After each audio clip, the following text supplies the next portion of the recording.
Going, I told you it's coming back today. I warned you. Fam, and just talking 49ers football this time of year, it's what we're supposed to do. Oh, before I neglect to tell you, okay, the app will end. Yes, Ronbo Sports app. We're going to shut that down for many reasons. But listen, for the alerts, we're going to continue. And that, by the way, that will take place this weekend, August 16th. But here's the thing.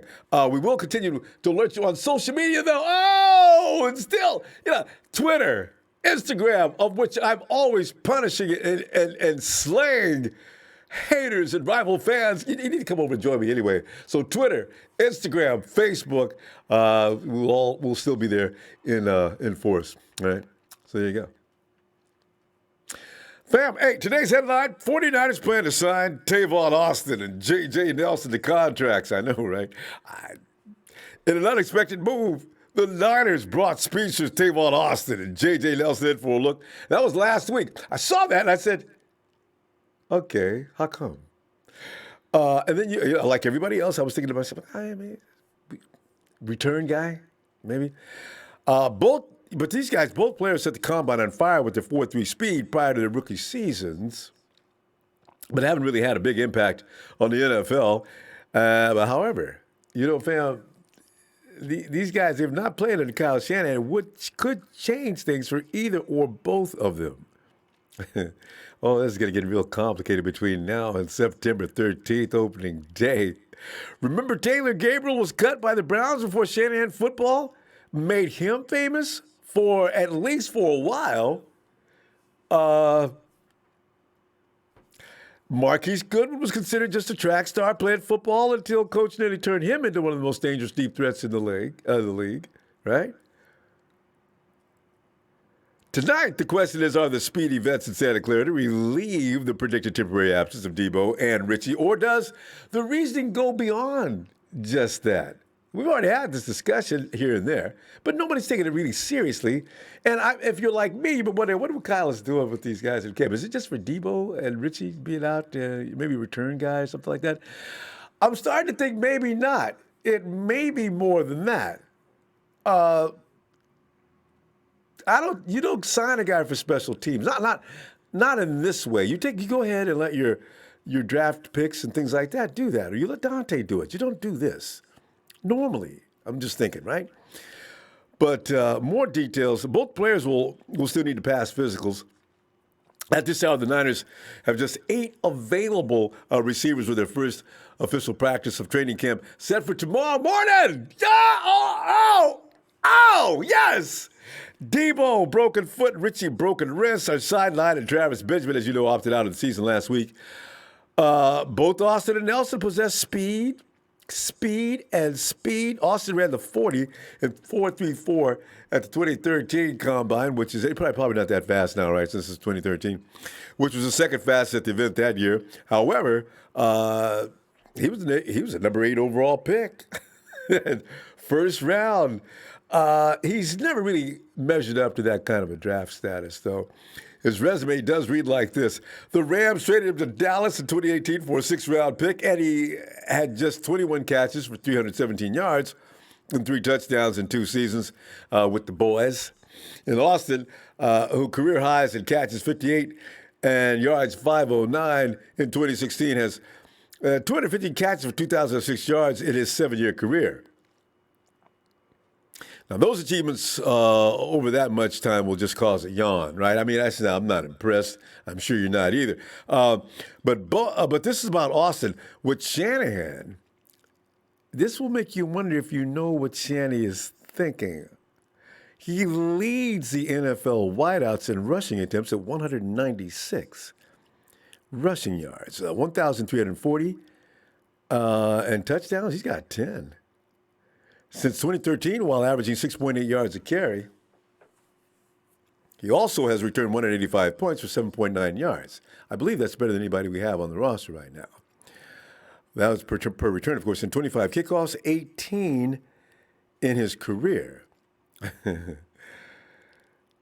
Look out, fam. You don't need you don't need Sherlock Holmes on this, fam.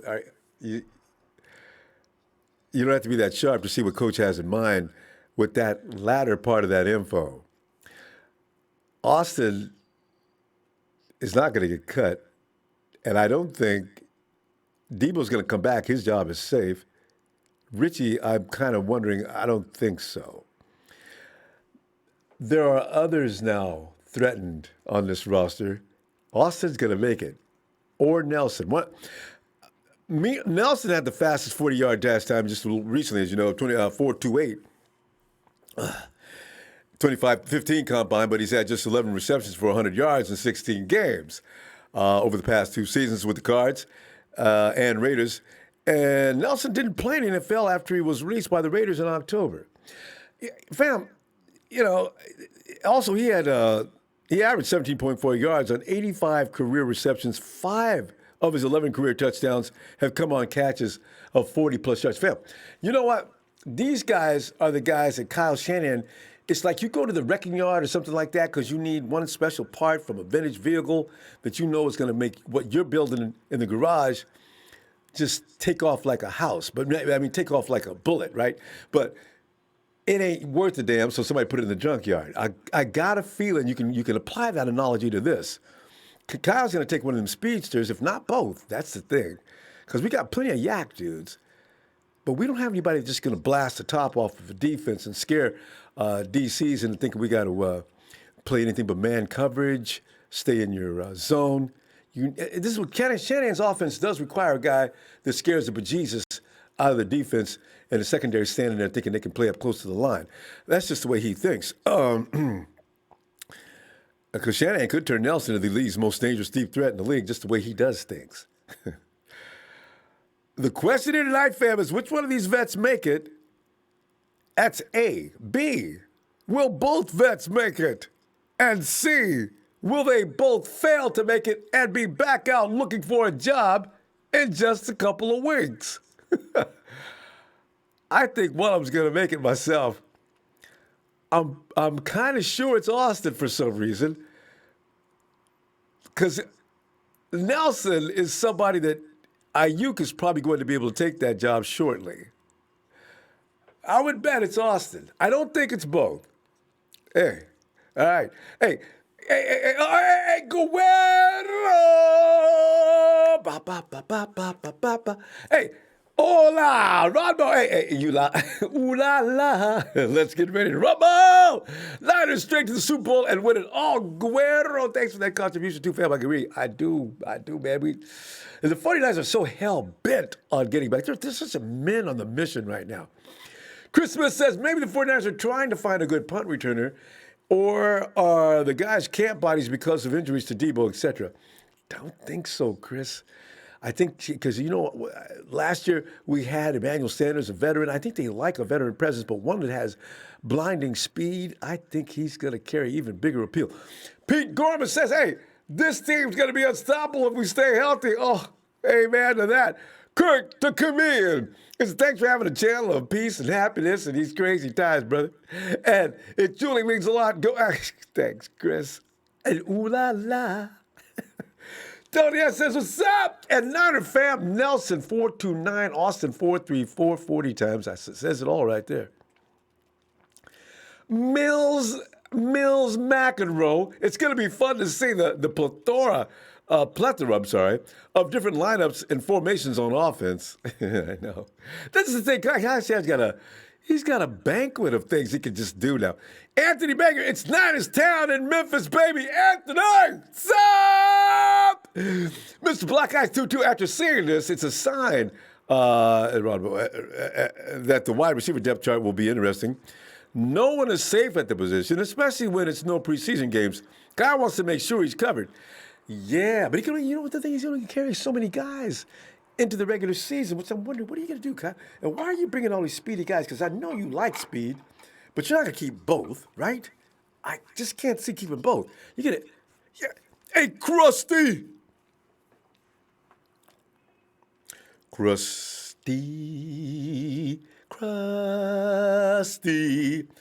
Krusty, where you at, man? Hello? Yeah. Hello? Hey, Krusty. Hey, Well, Krusty, as you know, how you doing tonight, fam? You all right? I'm doing all right. How about you? Yeah, awesome, man.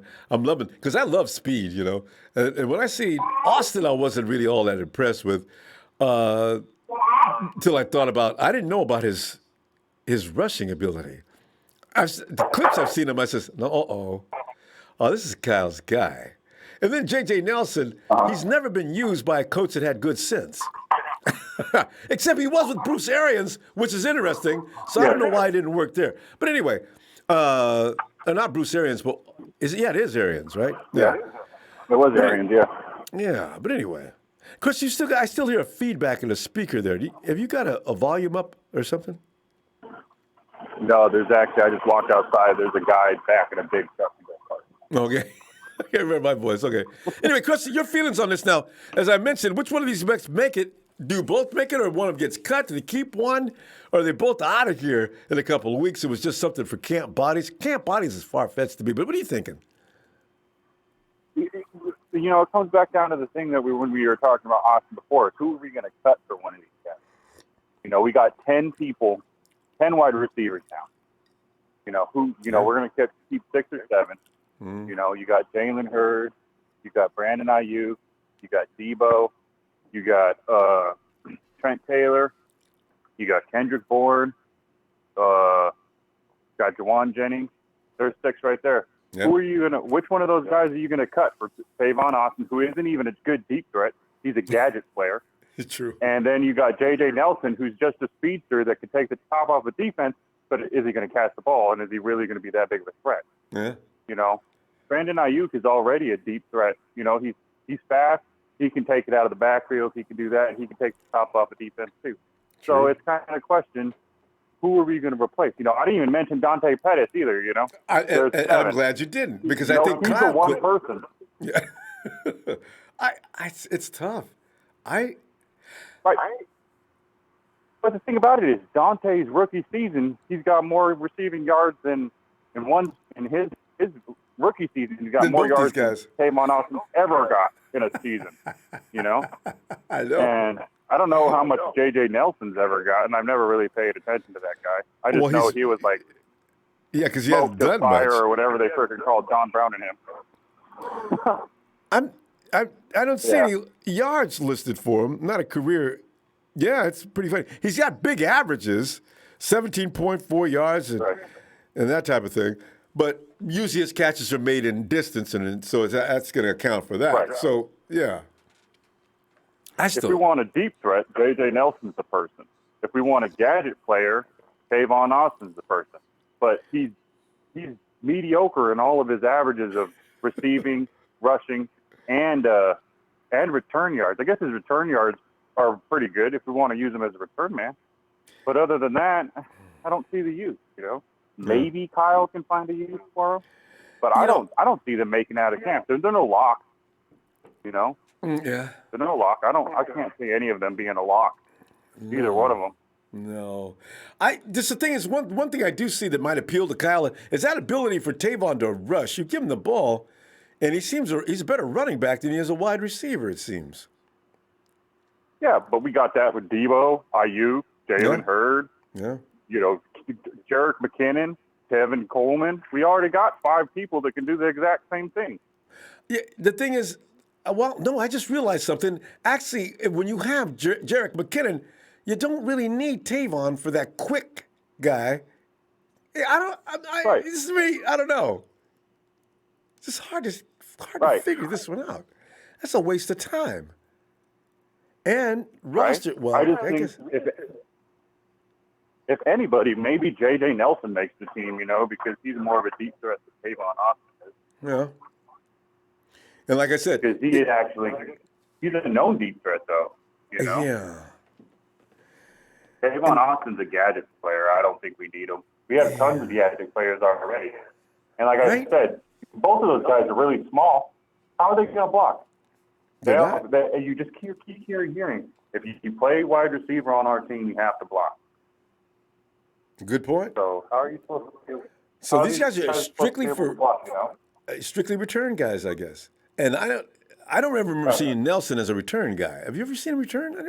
I don't remember him ever returning. I think he did return rookie Oh, did he? season. With the I think he Cards, did. maybe? I watched the Cardinals game. Yeah, he did Yeah, return with with the Cardinals, Cards. yeah. And after that, I lost track of him. I know. Right. You know, he started making a bigger name for himself because John Brown was always out sick. Because there's like a part of the season that John Brown, he has like some disease. I remember that. Where he can't play. And I was always scared when they were both on the field at the same time. I remember that, yeah. Because Palmer was like, Carson was just kicking it that year. Right.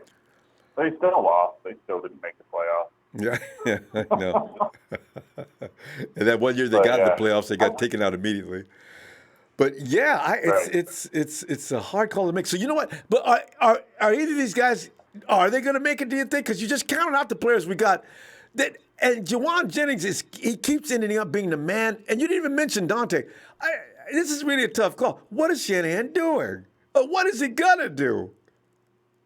I think he's bringing guys in to put pressure on Pettis. I really think he is. I think he's trying to put pressure on Pettis because Pettis has his rookie season is better than any season that these guys have had. So I don't know why he's bringing these two guys in. So. Well, I guess we're going to see if it works out because Dante starting tomorrow is spotlights on him. You're probably right. If there's a guy the 49ers are bird dogging, it's Dante. If he doesn't poop or get off, he's going to get off that pot. That's all there is to it. Right. Krusty, you're right. You know what? Tomorrow camp opens. I think I'll see you tomorrow. All right, man. I'll be here. If you're on, I'll be on. All right. Great stuff. All right, man. Thanks, Krusty. Yep. All right, fam. Have a good night. You too. Later. All right, fam. This is a tough one to call. Who's the guy? Shannon's just bringing these guys up just for something to do. He's up to something. But what is he up to? 517 area code. Hello. Hey, what's up, Ronbo? With the Alex, man? I got a new number. Okay. Hey, Alex. Well, Alex. How's it going, man? Alex, man, I'm sitting here tripping on why. I thought the 49ers were just going to bring Austin in and Nelson and Moncrief. I thought he just looking at them. Just give you guys a look. I don't think so, guys. But we'll call you back if we need you, right? And now all of a sudden, words coming in now. Sources are saying the 49ers are going to sign Nelson and Tavon Austin. I said, really?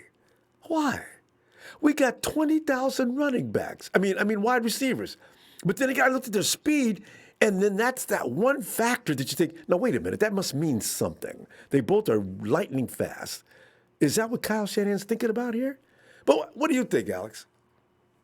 Well, I don't think with the careers that they've had, they'd be, warranting any guaranteed money that we couldn't cut them, before the season starts if they were just brought in to be taken a look at, you know what I mean?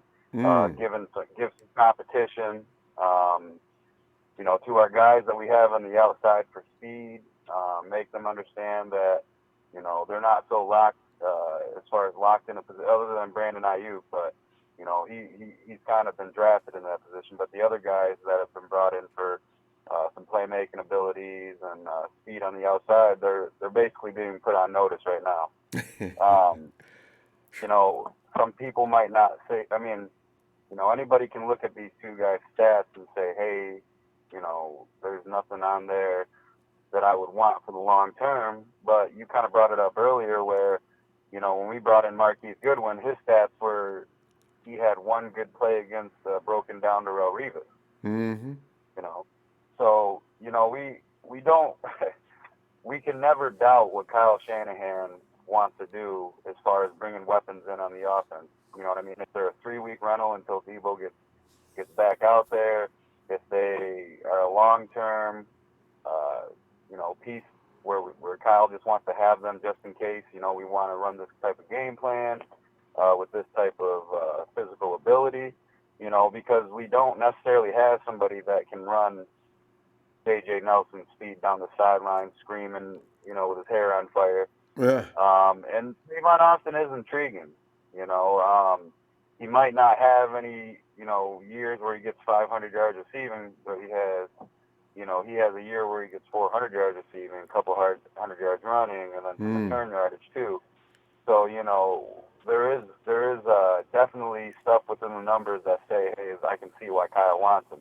I like somebody who has field vision. Of course, Jeff Fisher, wasn't necessarily, the Did not. thing that's a touchdown. Yeah. Touchdown with the Rams, So I don't want to necessarily blame, Tavon Austin's beginning of his career. I don't want to act like he had the greatest, offense coordinators and stuff and people that could use him right. Yep. So, let's just see. We just got to see, you know what I mean? Come week 1, week 2, week 3, we'll know why they were brought in. And even before then, if this is just let's bring both of them in and see who lasts, who makes the biggest difference, we'll know before week 1. But, the competition in our wide receiver group and this during this training camp and before the season starts, it's going to be super fun to watch. And it's going to be super fun to, hear what Kyle says, because he's going to be honest. We know he's going to tell us exactly, what they are brought in for, to a certain extent. And, it's going to be fun seeing the videos, how they perform against this defense because, speed did kill us a little bit. A little bit? On the back end last year. Yes. Just a little bit. Yes, it did. Just a little bit. Just a little bit. So having this kind, of speed on the offense can keep them on their toes. You know what I mean? Yeah. Keep them ready for the games this year because, we got a big year ahead of us. We have 16 teams out there that we got to play against. Or obviously with division games, we got 16 games we got to play, and then we also got the competition you can't see as far as COVID. So there's so many things that are going to be not week to week, but day by day, and it starts right now. Exactly. And anything can happen at a drop of a dime. Whether it be injury, quarantine, and so on and so forth. So these veteran signings are something that we kind of foresaw. Like there's probably a ton of undrafted rookies available that ran a 4.3, and they might not be little guys either. They could be bigger guys. But guess what? These two guys know an offensive or know an NFL playbook, and you're not going to have to sit here and overcoach them when get a tutor when they're not at practice, right? To help them understand what's going on in this playbook, Yeah. These are just two professionals, man, that they brought in. Are we gonna sit here and say they get a gold jacket? Absolutely not. But they're two professionals that when they're gonna understand the offense a lot quicker than somebody that's undrafted has never seen a playbook before in the NFL. So. Especially Austin, who's already been with McVay, and he has a general idea of what's going on with that. Yep. Alex, good stuff. I'll tell you, man. First day of practice tomorrow. It's going to be fun tomorrow because Grant Cohn's going to be out there. And what you do with Grant is you go ahead and see what Grant says, what happened in practice, versus the others. And then you'll get exactly what happened because Grant is going to emphasize the weaknesses, whereas everybody else is just going to give you a general evaluation of the practice, right? So I'm just telling everybody. Exactly. And it's not, so we're going to find out tomorrow what they look like. I don't know how much they're going to do, though. Let's look forward to all this exciting stuff, man. Let's get ready for it. All right. Alex, have a great night. Great stuff as usual. Good night, fam. You too, Ronbo, man. Yeah. See, I tell you. Hey, Charles, come on in here, man. What's going on, Ronbo? Charles, I haven't heard from you long time. I know, man. The season's wrapping up, and I'm wrapping up too, man. There you go, man. Because Charles, man. And here's and we get more intrigued because yesterday, suddenly it's just too much excitement. Yesterday, we find out George, the big ticket Kittle, is signed. Stop tripping on it. And now all of a sudden you look up, and there's Kyle Shanahan, got 10 guys in the wide receiver room, and he's looking at Tavon Austin, Dante Moncrief, and J.J. Nelson. And I'm thinking, God, what's up, man? You don't need no more receivers. What are you wasting time looking at them for? And then I thought about it, and wait a minute. These are 4-3 guys. Charles, what's cooking with that, man? Man, I think he wants to give these defensive backs. He wants to stretch these defensive backs, man. I think that's what's going on. You know, when you bring in speed guys, you want to get the ball down the field. Yeah. And you want to make sure your defense is stretched. You want to make sure you're able to run the ball, do the sweeps that they do. Yeah. And so, you know, who's better to do it than the person who made it famous? And Austin was the person that made it famous. So I like the moves. I like both of them. I checked the highlights on both of them. I love it. So. We'll see. Maybe I love speed. I loved Goodwin. I mean, any guy that brings speed to table. I love the way they make the defense jump. I mean, they look scared when you got a real speed demon out there, you know? And it shakes things up mentally, too. Now your other guys can operate. So, yeah, I'd like to, if we could keep one of them. Yeah. I don't know who we're going to keep, which one are we going to keep, but I think it might be Austin. But we'll see. I don't know. One of them is 5'8.5". One of them is 5'10". Oh yeah, they about the same height. Yeah, they can't fill up. I mean, they can't. If they stand on a scale, they'd have to take another. They'd have to bring a bathroom scale in because they can't weigh them on the gym room scale. You know? Give him a drink of water so he can weigh at least a pound. Yeah. Charles, you know you brought something else up too. You know, if you have a speed demon in the lineup. You can actually use him in practice to keep your own defense on their toes. You know what I'm saying? Because what happened in the Super Bowl, and here's something else too. If you have a J.J. Nelson or a Tavon Austin, that ball that everybody's getting mad at Jimmy G about that was not caught by E-Man, Tavon Austin, J.J. Nelson would have ran under that shot, and they would have been wide open when they got there. Yeah, that's why I was. Yeah. You know, when the Super Bowl was going on, I was really hoping that we would have used Goodwin. Like, he's there, he's on your roster. Why not just use the guy? I'm like, giving the guy 4 or 5 plays wouldn't have hurt at all. Did Marquise dress up? Was he dressed for this? I don't think he didn't dress up, but they could have had him on the roster at the time. They were paying him. Yeah. You know, why not? It's a Super Bowl. You know, why not? You know, give him your best shot. This guy, he wakes up out of the bed and he gives you a 4-3 out of the bed. Mm-hmm. And so, I would have used him. Yeah. Oh man. So that's why But I'm happy. Yeah. But you know, I'm really happy that, you know, the season is about to kick off. I'm happy training camp is ramped up, and man, I'm ecstatic. I can't wait. So I'll be chiming in more hereafter, and like I said, I can't wait. I love you, Ronbo. Thanks for everything you do. I'll chime off, and I'll talk to you later. Thanks, Charles. Appreciate that. And Charles, in the days ahead, I think we are going to get back to your favorite wide receiver a lot. So you make sure you get back in here. If you didn't know, Charles' favorite wide receiver is Mrs. Pettis' baby boy. I think he'll be going. He's going to be going after this training camp. Because it's going to be rough out there. If you can't measure up, survival of the fittest says it's probably going to be the weakest. I will see. Dante may have changed up. All right, Charles. I'll see you tomorrow. I'll probably be back tomorrow because I got to find out what's going on first day of training camp. All right. Okay. Night, fam. Yeah. All right. Bye-bye. Training camp tomorrow is going to be interesting. The 49ers probably not going to do much tomorrow. First day, just going to go out there and walk through. They're not walking through anymore. They've been doing walkthroughs, understand, for the last few days. So, hey, Clarence. Hey, Ronbo. Clarence, what's up? How you doing? Excellent. As I said, as long as GK is not sitting around talking about where is my extension, he ain't coming in Saturday. Oh, he is coming in Saturday now. Oh, that's all said and done. You're rolling, yes. Praise to the the front office, Jed, Parag, everybody. That's a good deal. Absolutely.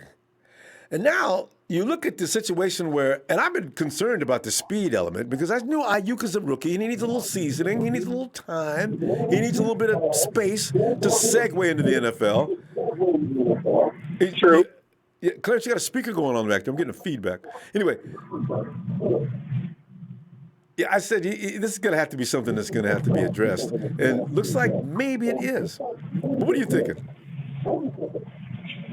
Ronbo, I'm in the car. I apologize. What I'm thinking here, Ronbo, is looks like some of my points were already taken. That I think they're going to trim the fat on that wide receiver group real fast here. And I think what's going to happen is whoever doesn't make the cut is going to get dropped off some of them are going to get dropped or dropped off to the practice squad. Because this is my feeling of how I think Shanahan may be thinking about this year specifically with the what do you call it? The uniqueness of the season. I'm thinking he may use practice squad as a way to stack how he's going to play certain teams over the year. You know, it's like, oh, this defense has this element. We can exploit this part of their defense with speed or with something else. And, we're going to pull this guy out the practice squad for the next 3 weeks because we need him for X, Y, Z. You see what I'm saying? Absolutely. With the way they've restructured the ruling and everything on your practice squad usage, yeah, and expanded. So, yeah, I can see that. And with the two receivers they just signed with Tavon and or gonna sign possibly JJ and Tavon, I've seen that JJ Nelson kid. He's beaten us a couple times in the past from the Cardinals. It's like, oh man, where'd that guy come from? And I remember that, him and Brown. Tavon, I think somebody said it earlier. He's the not the inventor, but he's one of the proponents of that jet sweep. Yep. Well, there you go. That's the first thing I thought about. Tool in the box. It's one of the best wide receiver in the league at running the ball. And I said, Deebo does that really well for us, but Deebo's out right now. But if you got Austin in there with that added quickness, wow, man. Now you got Austin, you got Mostert, you got McKinnon. All these guys are 4-3. What is the defense going to do? They'd better hurry up is all I know. Yeah.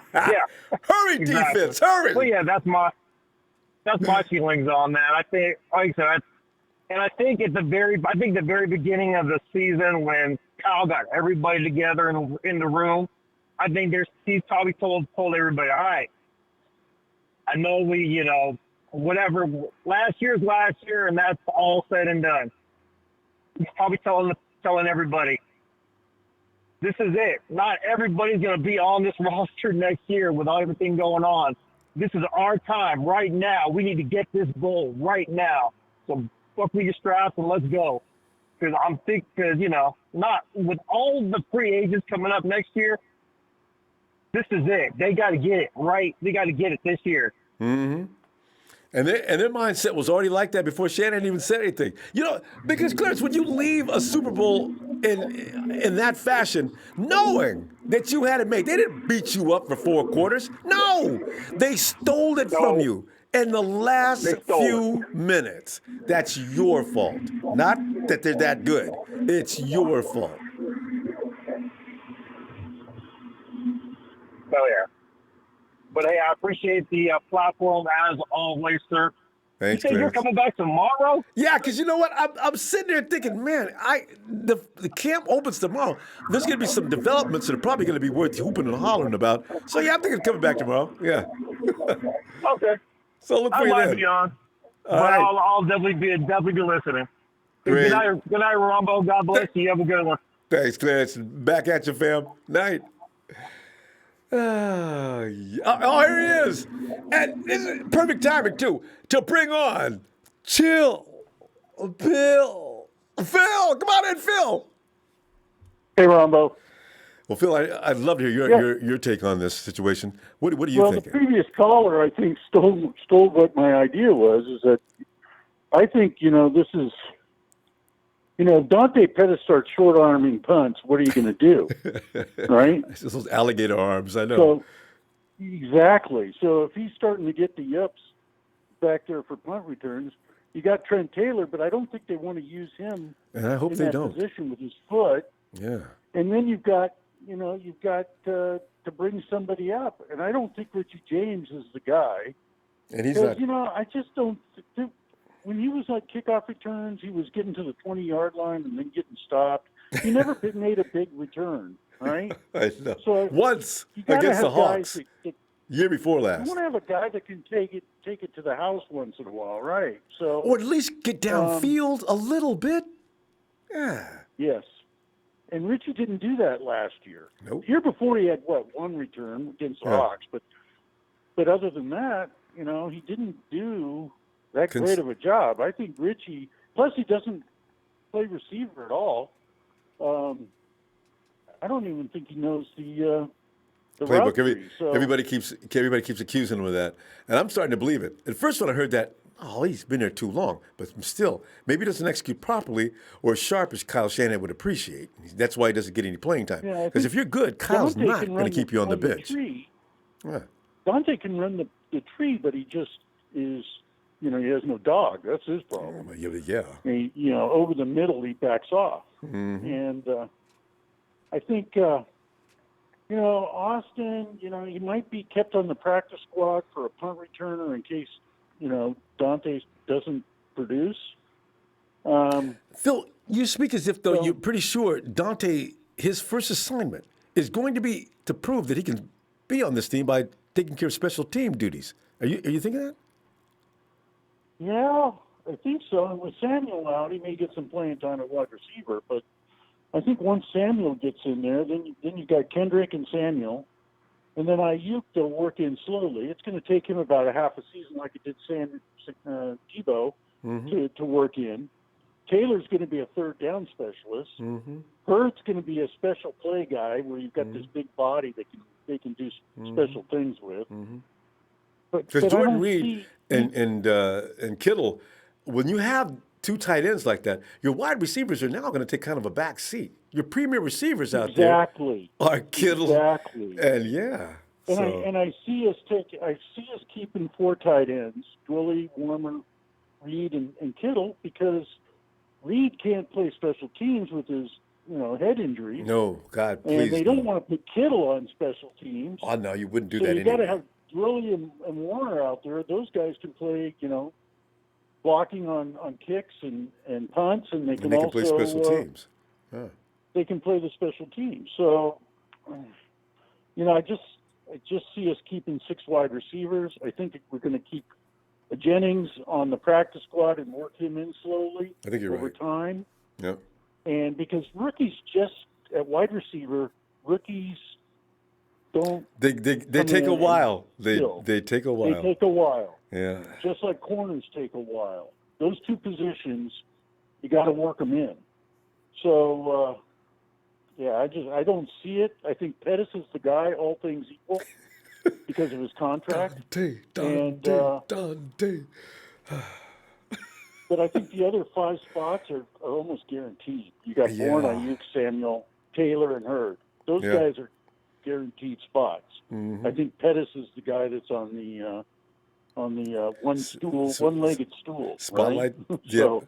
Spotlight. Even when he's at home sleeping, that spotlight, that 4'9" spotlight is shining on him.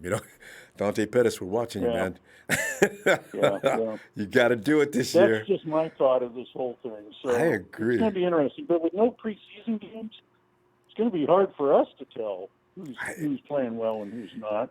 Yeah. Versus, practice guys, and we have to rely on Grant Cohn being at practice. Yeah.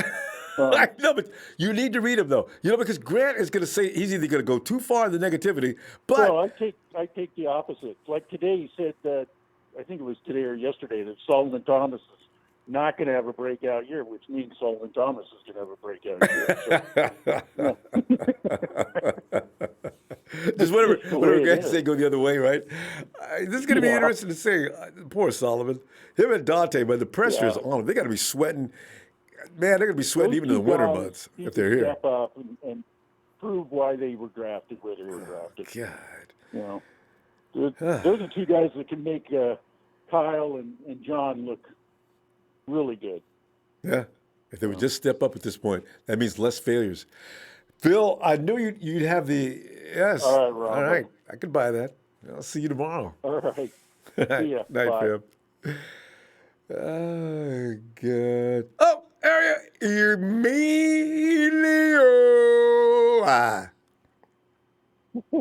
What's happening?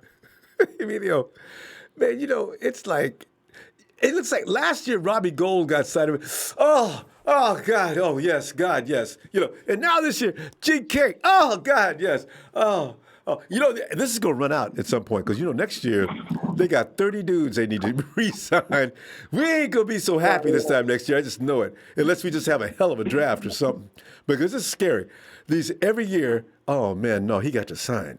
And now you move on from that, and there's Kyle checking out wide receivers. Emilio, if you are looking at all the receivers and then you bring in two more, are you not satisfied with your receiver room? Do you think they need some veteran help in there? I mean, what's up with that? He's trying to do what he did. To me, in my eyes, I think he's trying to do what he did with the defense last year. Have fresh legs at all times. Switching receivers and running backs in and out. That's the only way I see it. That's why he's bringing so many. I mean, one of them is trying to figure out who can replace Deebo, but as far as this goes, I see it as he's trying to have fresh legs at all times, so that way he can't say, oh, my receivers are retired, because the Super Bowl, we only had, 3 receivers? 2 receivers? How many we had? 3 receivers? I hadn't thought about that. How many did we have, actually? I think it was we only used 3 receivers throughout the whole Super Bowl, and then throughout the whole season, we're using about 6, 7 receivers. I remember seeing Kendrick out there, and also Sanders. Deebo, we had 3. It was 3. So if you think about it, that might be it. He was like, you might want to have fresh legs out there for your running. Because running backs, we have 5 now? 6? Lost chunk. So receivers is going up there. So you think about it, receivers is just the same thing. Like how we had the defense, we had so many linebackers, we had so many defense switching them out, fresh legs. So that's the only thing I see is just him trying to have fresh legs on this offense at all times. Let's say you have Deebo or just a certain combination of who's going to be out there certain plays. So that's how I see it. I don't see it no other way. I mean, somebody might get cut, but I just think it's just having fresh legs at all times on offense and defense. That means the only people you would see out there at all times would be Jimmy and the linemen and then Kittle. Everybody else is switching in and out. And still, that speed factor in Kyle Shanahan's offense, do you think, because we don't have really any 4-3, Ayuk is a 4-3 guy, but he's a rookie who needs some work. And actually, the NFL Network said he's probably the biggest guy on the roster that needs some work. He needed preseason, right? So Kyle could be looking at that too, because Ayuk's not going to be ready to roll, not completely, until at least week 5 or 6. Yeah, it's going to be the same thing like Deebo. It's going to take him some time, and then he's going to get off. But I just, like I said, my opinion, what I see, I think it's just him having fresh legs, trying to have fresh bodies out there every other down or every down, trying to have, that way Jimmy doesn't have, or not Jimmy, but I'm just saying the receivers are not as tired, or they're just, get ready to catch the ball, get downfield, and score a touchdown. No, that's a good point. That's how I see it. No, it's a good point, because the defensive coordinator now, he can't sit back and come up with just a standard to cover everything, because all of a sudden if you got a bullet out there as opposed to just a shotgun, it's a different thing. So, I can see that being the case. See how they work with that. Other than that, I don't see nothing else.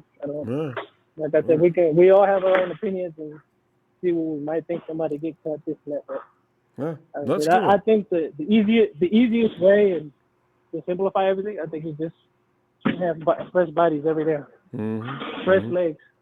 Because it's funny because I never thought about that on offense, and that could be the case though.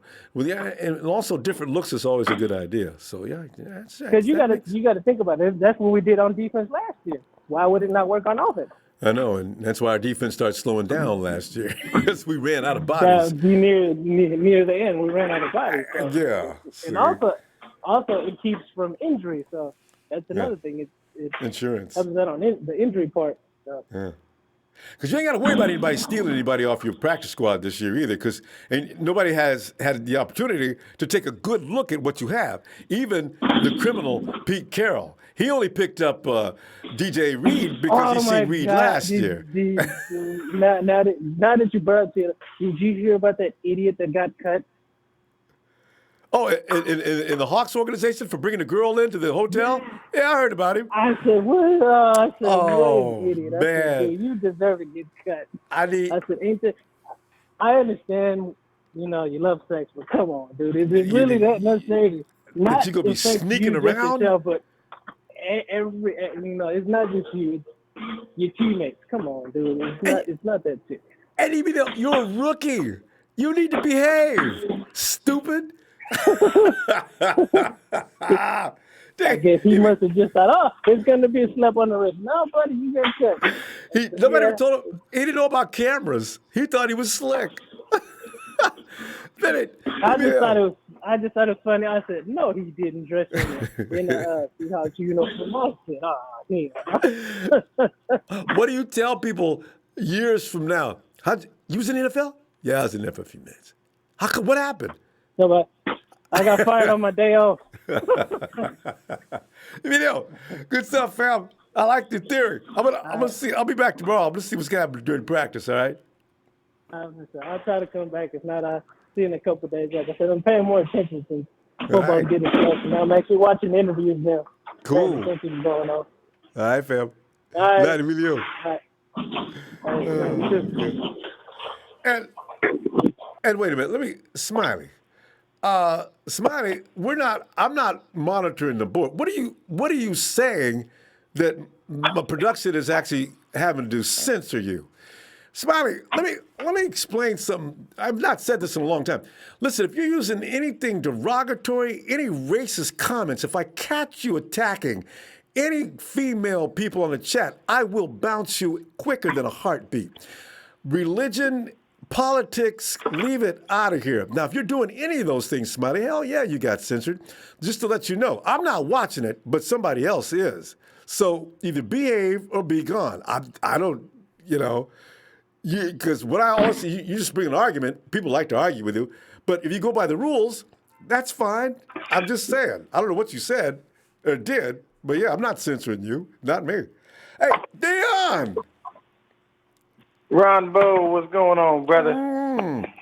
Yeah, I'm trying to figure out Kyle Shanahan's mind is it's like if you like to play chess or you like challenges, you try to figure out Kyle Shanahan. That's about as interesting of a complexity that you're going to get into. What is he doing? And it looks clear. He's got a couple of speed merchants in there, and people have already entertained some theories. But, Dion, what do you think? What are they doing with them two dudes? You know what I'm going to do? I'm going to tell you this. This is my theory. I'm going to put Kyle Shanahan on the episode of Hoarders. He's going to be in the house with every goddamn receiver in the world. That's what he's going to be in there. You're going to see Kyle Shanahan, and you're going to see Dante hanging around in there with his cats, baking cookies and shit. You're going to see J.J. Nelson come running around in there. You're going to see Tavon making breaks and cutting through the house and shit. You'll see Deebo over there punking people for their spots. This dude is just hoarding receivers at this point. Like, hey, wait. I just want to add something to that. As you're making that clip, I thought about, the NFL and the 100-year celebration made that film with all the superstars and legends. I can see the same kind of film taking place with what you just did. That'd be awesome. You can make a whole commercial out of all the people he done just hired. And put it in a big restaurant setting, just like you're talking about. Yeah, Dante might actually show some skills in the damn commercial. But that, to me, man, like Tavon Austin and J.J. Nelson are nothing. Like, come on, these are lackluster signings. I'm not impressed. I really am not. I mean, some people might be. They might look at it and look at what they can do. But let me tell you something. J.J. Nelson ain't done much of nothing in the NFL, and neither has Tavon Austin. True. And Tavon Austin was actually a fairly high pick. So neither Number one of them 8 have in the really, first round. He's number 8 overall pick. I would be crying my eyes out if I'm the Rams. But the Rams but just like somebody pointed out, Dion, the Rams don't know what to do with nobody. They made Gurley mad. They didn't use him right. Tavon Austin. I don't think they knew what they was doing on offense because they had who in there coaching. Let me tell you this. If you got Todd, Todd Gurley was still double-digit touchdowns, even with them knee issues. Mm-hmm. The man still has double-digit touchdowns. Mm-hmm. So you just don't let somebody like that walk out his door. But the only reason Todd Gurley is in Atlanta is because they wanted to get cheaper. That is the whole point. You got a knee problem. You're not going to be as available as we want you. Even though you scored many touchdowns, we trying to get cheaper around here. We got to pay Jalen, and we ain't done that yet. So, you see all the people they cut this offseason. I mean, it was like it was a freak show. They just kept cutting and cutting and cutting. Had to have a parking lot attendant out there for the traffic coming out of the parking lot. Other people they cut. I know.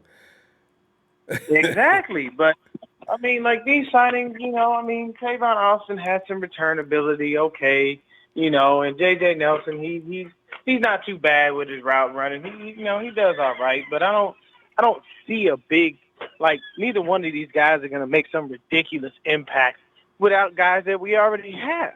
I feel like a lot of these signings are like camp bodies and people you're going to try to stash on the practice squad. Because when you think about it, look at it like this. You have Deebo, you have Jalen, you have Trent, you have KB, you have Brandon Ayuk. Those are 4 solid receivers. Just them right there.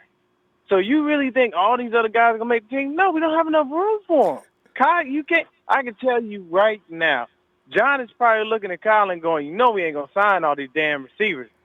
I'm just telling you right now, Kyle, don't you get your hopes up for having a goddamn 13 receiver squad out here on game day. You only dress 4, 5 of them. You need to calm your ass down and stop thinking we can sign every damn body because you want to. I mean, I know these contracts are worthless. There's nothing, they're nothing. I'm very, very happy that George Kittle got his money. But to me, a lot of these signings, I'm like, I don't really see it. I don't see what the movement is. And especially this time of year. This is before the big cut. We've been had the squad. They're going to start asking you to cut people. So all these people you sign are probably eventually going to be out of the door. So you mean to tell me you see Jawan Jennings, you don't want to keep him on the squad and you drafted him? You see Jared Maiden, you don't want to keep him just in case the Quisky Tart gets hurt? Maiden makes the team. I'm almost positive. Because we need good, solid secondary. Exactly. You see DeMarcus Acey. You mean to tell me you don't want to keep him in case the killer decide to get in his head or Jason Verrett decide to get beat on a play again? That's what I'm saying. Like there are players that will be making an impact, but these guys are not those players. So I don't see them as that big of an asset to the team. I just see them as camp bodies. He's trying to figure out what he can do with them because nobody has signed them. You got to think about it. The way everything is working right now, it just I feel like we're the only team out there that's just signing people just to be signing people. I don't see. That's a good point. I'd love to go check around some other rosters and see if they got bodies just coming in and out like this. But we waived one guy a couple of times already. That defensive lineman. I think they waived him for the last time the other day. So this is kind of interesting to see if it's working. So I mean, I don't. It's not that I'm knocking the process. People don't get me wrong out there because I'm pretty sure people in the chat going crazy like, "Oh, this dude's the downer." It's not that. I'm not knocking the process, but it don't make no sense. I'm sorry. If I'm a coach and I know I have solid, viable guys in my squad and I have quality backups behind them, I have no need to bring in extra talent to do what? I don't need to evaluate Tavon Austin. I have a few years of tape that shows me that the man is good returning. He does all right with his little gadget. He does all right with his gadget routes here and there, but We already have a gadget guy. We have Deebo. Brandon Ayuk can be a gadget guy. Trent Taylor can be a gadget guy. For God's sake, KP could be a gadget guy if you use the guy a little bit more. You already have the talent. You don't need to waste the space. But, I mean, if you can and you feel like you're going to find a diamond in the rough, hey, by all means, do your thing, man. But I'm telling you, John needs to sit back going. But, D, we don't have a 4-3 guy. I still think Kyle likes his 4-3 guys. Well, we will see, though, because everything you said is absolutely accurate, though. So we'll see. Let me remind you of this. There's one drill that I don't necessarily care for, and it is the 40. Do you know why? Because they ain't got no damn pads on. Yeah, well, When you run game speed versus speed is two. There are two separate things. I've seen players that are slow as shit and still when have they run a good 40, getaway speed, like Jerry Rice. Jerry Rice is the prime example. We got to go, D. We're out of time. But excellent points as per usual. And you know, Mel is getting ready to come see you. So anyway. Oh, no. Yes, you and Mel killed me. Anyway. You and Mel, my dog, man. Bang, bang. Yeah. Thank you for the platform. Thank you for what you do. Have a wonderful evening. Thanks, D. You too, fam. Oh, my God, yeah. So that's why you got to have D, man, because D adds that flavor that you know is going to be straightforward. And it's like you don't need a slide rule or a calculator to figure out what he's talking about, because it's always straight to the point. See? And now...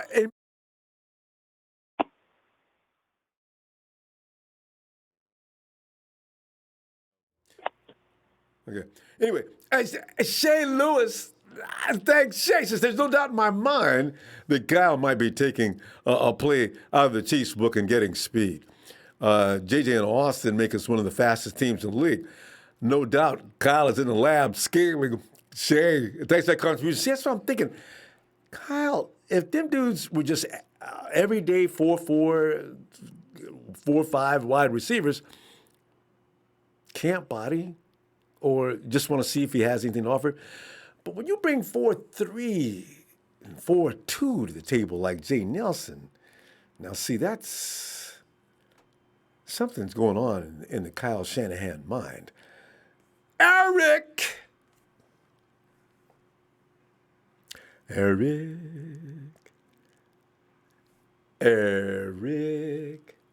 Ronbo. Eric, good to hear you back in here, man. So, Eric, tonight, Kyle Shanahan is a guy that likes to have speed. At least one guy, because remember that year when he first came to us, he came walking in with Pierre Garçon, Kyle Juszczyk, and also sitting at that table and being introduced was Marquise Goodwin. Most of us said, Marquise Goodwin. Why? And then you see Kyle Shanahan's offense, and you see why the speed guy is a huge part of what he likes to do. One of the reasons why is George Kittle, that first year he broke the record, he did that not all fully because of the speed factor of Goodwin, but Goodwin did clear space out for him to operate in, and you've seen it time and time again. They'd line up on the same side of the field at times, and that was by design. And now, what are you going to do, defense? Here they come. Kittle, Goodwin, speeding down the field. Well, you know, at some point, Goodwin's going to pull away. What are you going to do? You're not going to do Mosley. You're going to go with Goodwin. Now, you got the premier tight end in the league. He's got a one-on-one situation most likely. He's got a linebacker maybe to deal with. Neither one of them can do a damn thing with them. Go Niners from that point. So I'm thinking he might be thinking that way. But Eric, what are you thinking? Honestly, I think these signings right now that Kyle did, I don't think they're gonna make the team. I don't think Tavon Austin and JJ. I don't think they're gonna make the team. I mean, I think they just brought him in just to see if they can test him out real quick. Like I don't even think Calvin Benjamin was gonna make the team. So Travis Benjamin. It could have been those. It could. Yeah. Hey, Calvin is the big. Wasn't that big dude in Buffalo? Anyway. Yeah, the one that was talking shit to Cam Newton. Yeah. He was right. But go ahead. Yeah, honestly, he could have just brought them in just to like warm up the corners because there's no preseason. You know. Yeah. Now that you mention it, yeah. I like that just to keep the corners sharp. Because that's how we got beat. You're the second guy to go that route. Speed. Yes, we got beat on speed. They're pure speed. Pure speed. It warms up the corners before the season starts. Because honestly, I think the first at least 2 to 3 weeks are just going to be slow football because there's no preseason. Right. And there's going to be big scores. A lot of teams are going to score a lot of points that would never do so under normal circumstances. And that's why, and that's, Eric, that's a benefit for us too, because we got a high-powered offense.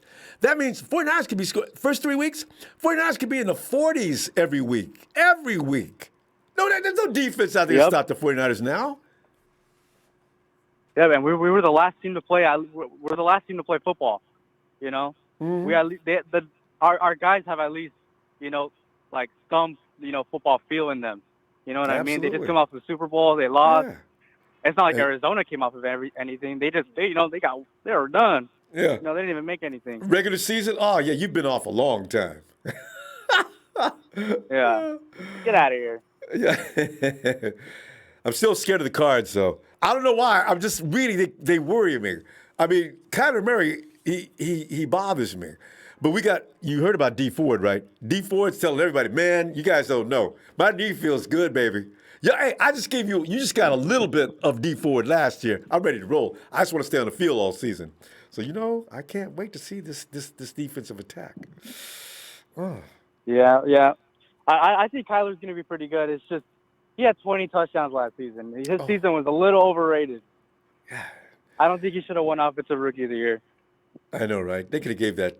But you know what? He was a rookie, though, and that's why he scared me a few times. That sudden blowing up of speed. Remember that ran that touchdown around the edge? He did that so easy. That's bothered me. Yeah. It sucks because, you know, we've had so much experience with Russell, and he's short and he's fast. You know, now we have to deal with another one. Yeah. And we got two of them in the same division. But Murray is faster than Russell. That's what scares me even more. I think Murray's just slightly slower than Lamar. And you know what happened there. Oh.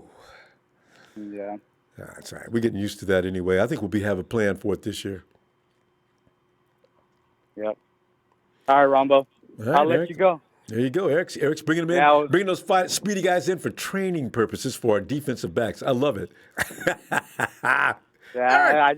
I just finished watering the plants. All right, Eric. You go ahead and relax, man. I think I'm going to be back tomorrow. I want to know what happens after the reports. If the reports come in, I'll be in tomorrow. All right, fam. Night. All right, later, Ronbo. You. Yeah. Eric, he went in a whole different direction.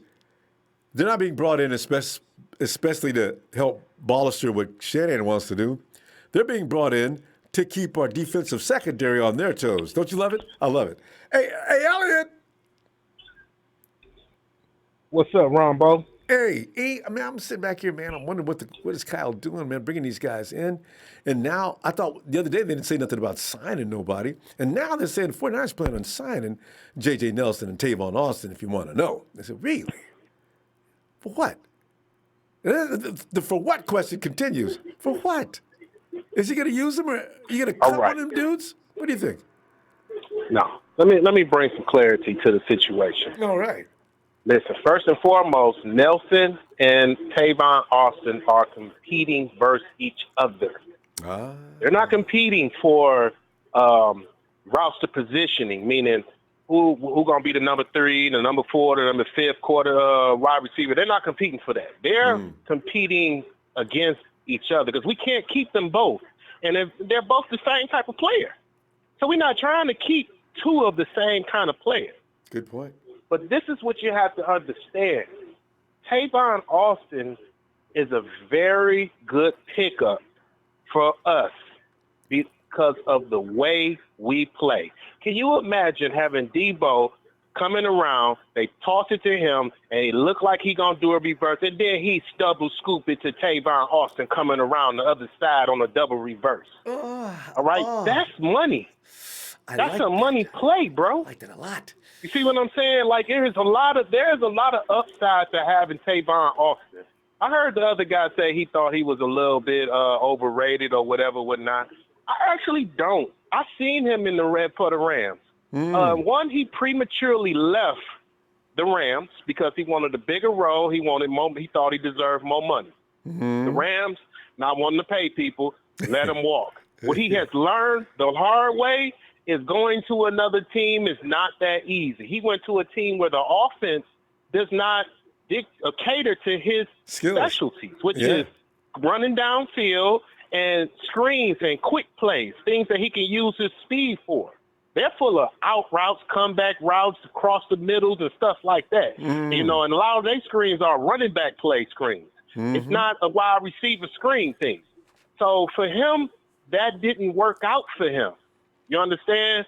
So, and that quarterback, Lord have mercy, the quarterback, Dak Prescott, he is not a 45, 50-yard ball tosser. He is, he's like 15 to 25 yards, and that's it. That's what he specialized at. You don't see them going downfield 40, 50 yards, and he don't take no tops. They don't have that player because that's not his specialty.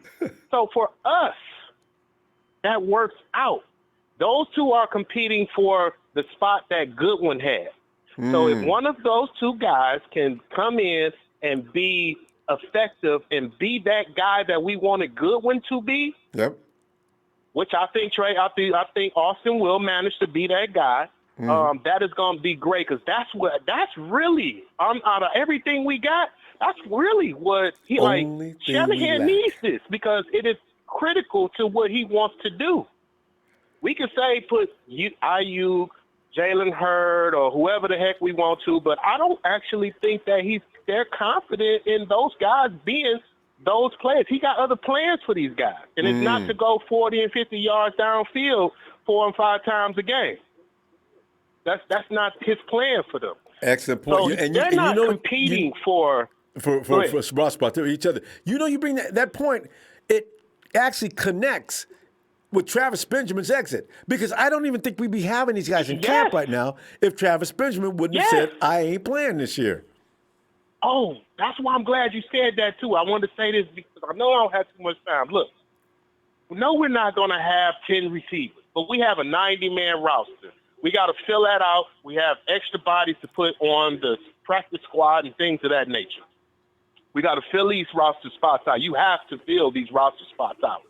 So, you know me, I already told you. Why we not bringing in more cornerbacks? We need more cornerbacks. Let's get them guys in or whatever else like that. But at the end of the day, I do believe we have 3 cornerbacks that if one of those guys get together and just get their stuff together, we going to be all right. We know Shanahan is not going to play 7, 8 quarterbacks in no game. He's going to play about 4 at best, maybe 5 to spell somebody, but that's at best. Sean Poindexter out of there. He's going to keep 7 receivers like I talked to you about early on in the year. 7 receivers. Sean Poindexter out of there. I think Richie James is going to be gone. I do too. Because he doesn't seem to make it on the field as a receiver. And he gets there, but it's like once every 3-4 games. Right. It's for one play. And he's not making people crazy with his return abilities. So, Richie's got it. Nope. Yeah. So if we got people who can return the football. Tavon Austin, if he makes it. We got Dante Pettis, if we keep him. We got Ayuk, if we decide to put him back there as a young rookie wide receiver. And we got Trent Taylor back as long as he stay healthy. So we have players to put back there to take over as far as in being a kick return or a punt return specialist. And I actually want to get Taylor back there as the punt return specialist. Well, then, he was very good for him. They're probably going to try to take it easy with Taylor. But, you lost DJ Reed, another premier return man. That too. And, so they may. That's just my thing. That's just my theory on the whole. And also, you got to keep the team. I agree fully. Go ahead, Ronbo. No, I was just saying you're absolutely right. There's no way to keep both. One of them has got to go, and they're competing against each other. You put it in proper perspective. They're not competing versus Hurd and them there. But at the same time, with all that being said, Ronbo, it's also saying, hey, make sure y'all stay on y'all game because you guys ain't nobody job secure. Nobody. Because let me tell you, Bourne, you as long as you turn out to be what he's supposed to be, and Hurd turn out to be, Kendrick Bourne got a tough job. Yeah, I know. Because they're coming for his spot, and both of them, all three of them guys, I believe, are going to split time as that second and third receiver. And he knows Deebo it too. is probably the only one, but if he don't come back right either, look, we still got Trent Taylor, and look, it's a battle out there. Nobody's job is safe. We want certain people to be where we want them to be, Absolutely. but you got a ball, dog. And so, Elliot, we got to pull up. I mean, keep good the stuff. competition going. We can go on all out tonight. This is good. Elliot, let's see tomorrow. Let's fight it after practice. I'm glad you're going to be on tomorrow, man. I like when you on every day you're going to be on. I wish you'd be on 7 days a week, dog. Thanks, Elliot. Man, it's an ultimate compliment. Thanks, fam. Yeah, for real. You have a good one, man. Love you and the 49ers as always, man, and our fans, and I'll talk to you tomorrow, my guy. Appreciate you, fam. Thanks a lot. See you tomorrow. All right. No doubt. And I see Joe SVLY. Joe, no spamming, Joe. Joe Sylvan. No. And Joe, you only get one warning. So if somebody repeat to him, no spamming. Hey, by the way, here's something really interesting because I pulled this out. Jose Escobar says Austin was not in the right offensive scheme with the Cowboys. They only like to run because Dak Prescott is not clutch enough to win. Now, see, this is why I say when certain people come to Kyle Shanahan, they may have already been discarded, but not necessarily because they're not good football players. When they come to Kyle Shanahan, whatever their strength is, he will actually find a way to really put them in a position to exercise their special capabilities and make them into stars. We're going to see what happens here, but Elliot hit it on the nose. It's J.J. Nelson versus Tavon Austin, and whichever one Kyle thinks he can utilize most in his program, that's what it's going to be, because that's what the 49ers do. They get players that fit the program. In the draft and everything else, it's about the player fitting the program, not always necessarily his overall talent level. Hey, J1, yo! What's up, Ronbo? Jay, man, we're sitting here having fun, man. We've had all kind of theories on the wide receivers. It's just too much fun. I mean, all kinds of thoughts on everything from training the cornerbacks to, like you just heard from Elliot, it's JJ versus Tavon, and then again, the speed factor. Well, Jay, where you at on this, man? Well, I told you about Tavon Austin. I told you. He could fit in our offense because the way how he Jay, you sound muffled. You started out like this yesterday. Go to that spot you were in yesterday.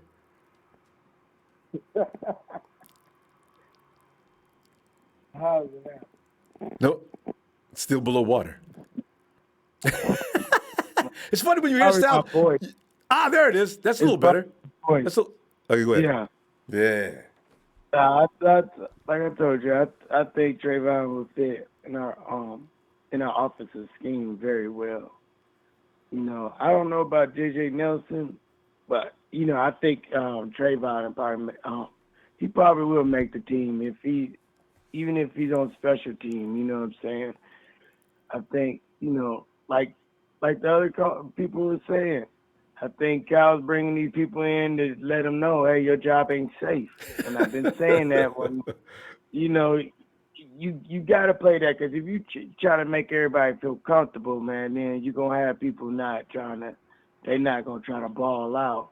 So he's drafting receivers, he's getting receivers in free agency, and he's bringing them to camp, and he's like, look, this man right here he's trying to take your job. So what you going to do? You going to fold or you go compete? You know what I'm saying? And that's what he's doing, you know what I'm saying? And that's what makes great coaches. Because he's trying to make sure these guys ain't being complacent.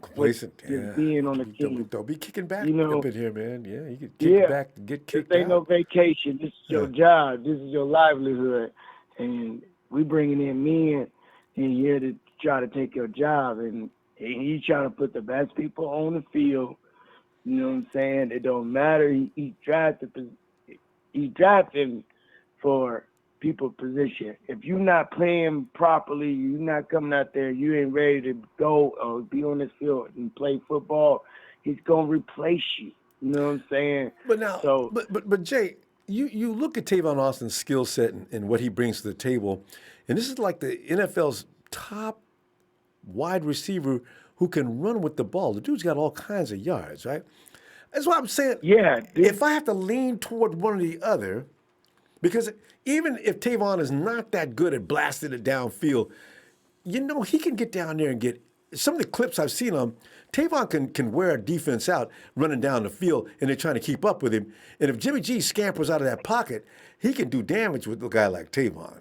He can do damage with Deebo and anybody else, too. But the thing is, Tavon is ridiculous with that quickness. There's a difference between quickness and speed, as you know, because Tavon can shake you. If you're trying to hold on to him, forget about it, you're not going to do it. He's going to leave you, and that's when he's going to be open. Yeah, and it opens up other doors, like I've been saying. I'm like, you can use him as a decoy. You could do all sorts of things with him. See, he likes versatile. He likes players who could do multiple things on the field. And would you that's what. And would you rather have him back there than Richie James when it comes to returns? Richie, man, we love you, man, but you know what you need Richie James, he's all right, but we need people like that's all you can say. All right, yeah, all right. Everybody said the same thing. Yeah, he all right. You know what I'm saying? Yeah, he ain't good enough to be on our squad. He's good to be on a practice squad. You know what I'm saying? Yeah. But not to be on the 53-man roster. I don't think so. Yeah. He's decent, but yeah, you got to put in. That's why I think they brought him in to probably do the special teams, or if somebody go down, they can use him and still use the jet sweep. Right there. That's what I'm talking about. He takes this. Tavon covers both bases. He covers Deebo's job with them jet sweeps because he's very good at that. He takes to Richie James. He's a better return man than Richie. Right now, Jay, if you had to put some money, Vegas says, between Tavon Austin and J.J. Nelson, who does Kyle Shanahan sign? What? I got to really look at J.J. Nelson. I really haven't peeped his game out, but I know what Tavon, and he fits our scheme, I want to say better, but I have to look at J.J. Nelson to see how he fits our scheme. And if I see, Tavon Austin fit our scheme more, then I'm going to pick him. Yeah. So I can't really say because I didn't never see JJ. He's 4'2". So. He's 4'2", Jay. That's another thing. You know what I'm saying? That's a game changer. You know what I'm saying? Speed. You know what I'm saying? That can open up the middle. You know what I'm saying? He can go deep. That can open up the middle for George Kittle, Jordan Reed. You know what I'm saying? The only thing I gotta say, I gotta see how his hands work. You know what I'm saying? Because if he can run a 4.2 and dropping the ball, that don't really help us out. We seen Keys do that to us. I still don't have the keys. Not focused. Jay, we got to go though, fam. I'll be back tomorrow after practice and see what writers got to say about it. All right. I appreciate you, Ronbo. Appreciate you, fam. Thank you, brother. Have a good night. See you tomorrow. Night, Jay. Yeah, well, I tell you, I can't wait to see. Because you know what? One thing I like about Austin, because I was always worried on the kickoffs when he got the ball, because he's got that quickness. If you run at him, you go get juked, and juked badly. He picked up 10 more yards before the rest can recover. I've had to vote because JJ, that dude, but he's light. You can check him at the line of scrimmage, moot, null and void. Let's see. Eli, a.k.a. Guerrero.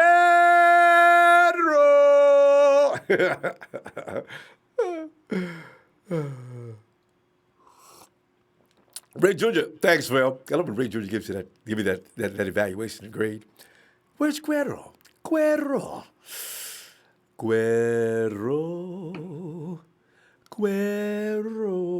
Hey, Curtis.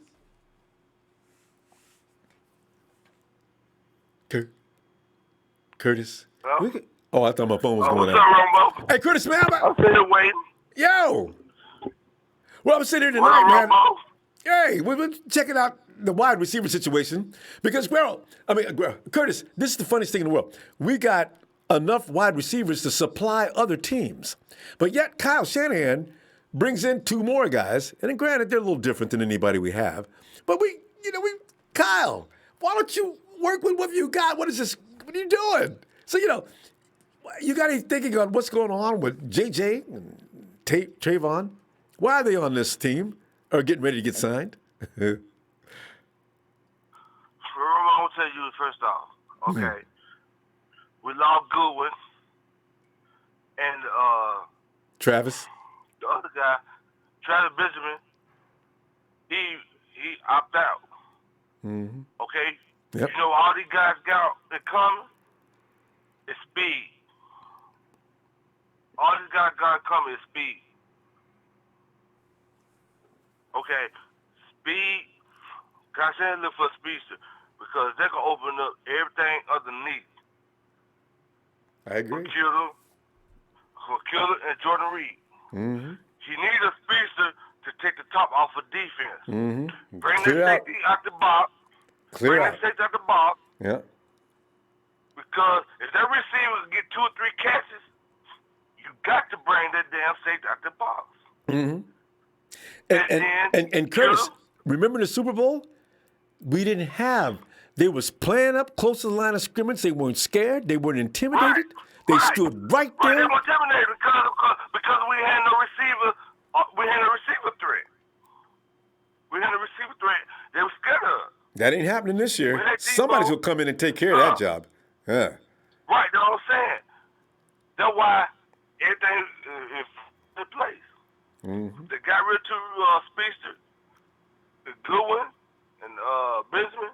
He opted out, and then we got 2 more speedsters to see what they gonna do. Mm-hmm. And JJ, I like JJ. Cause I seen what he still does.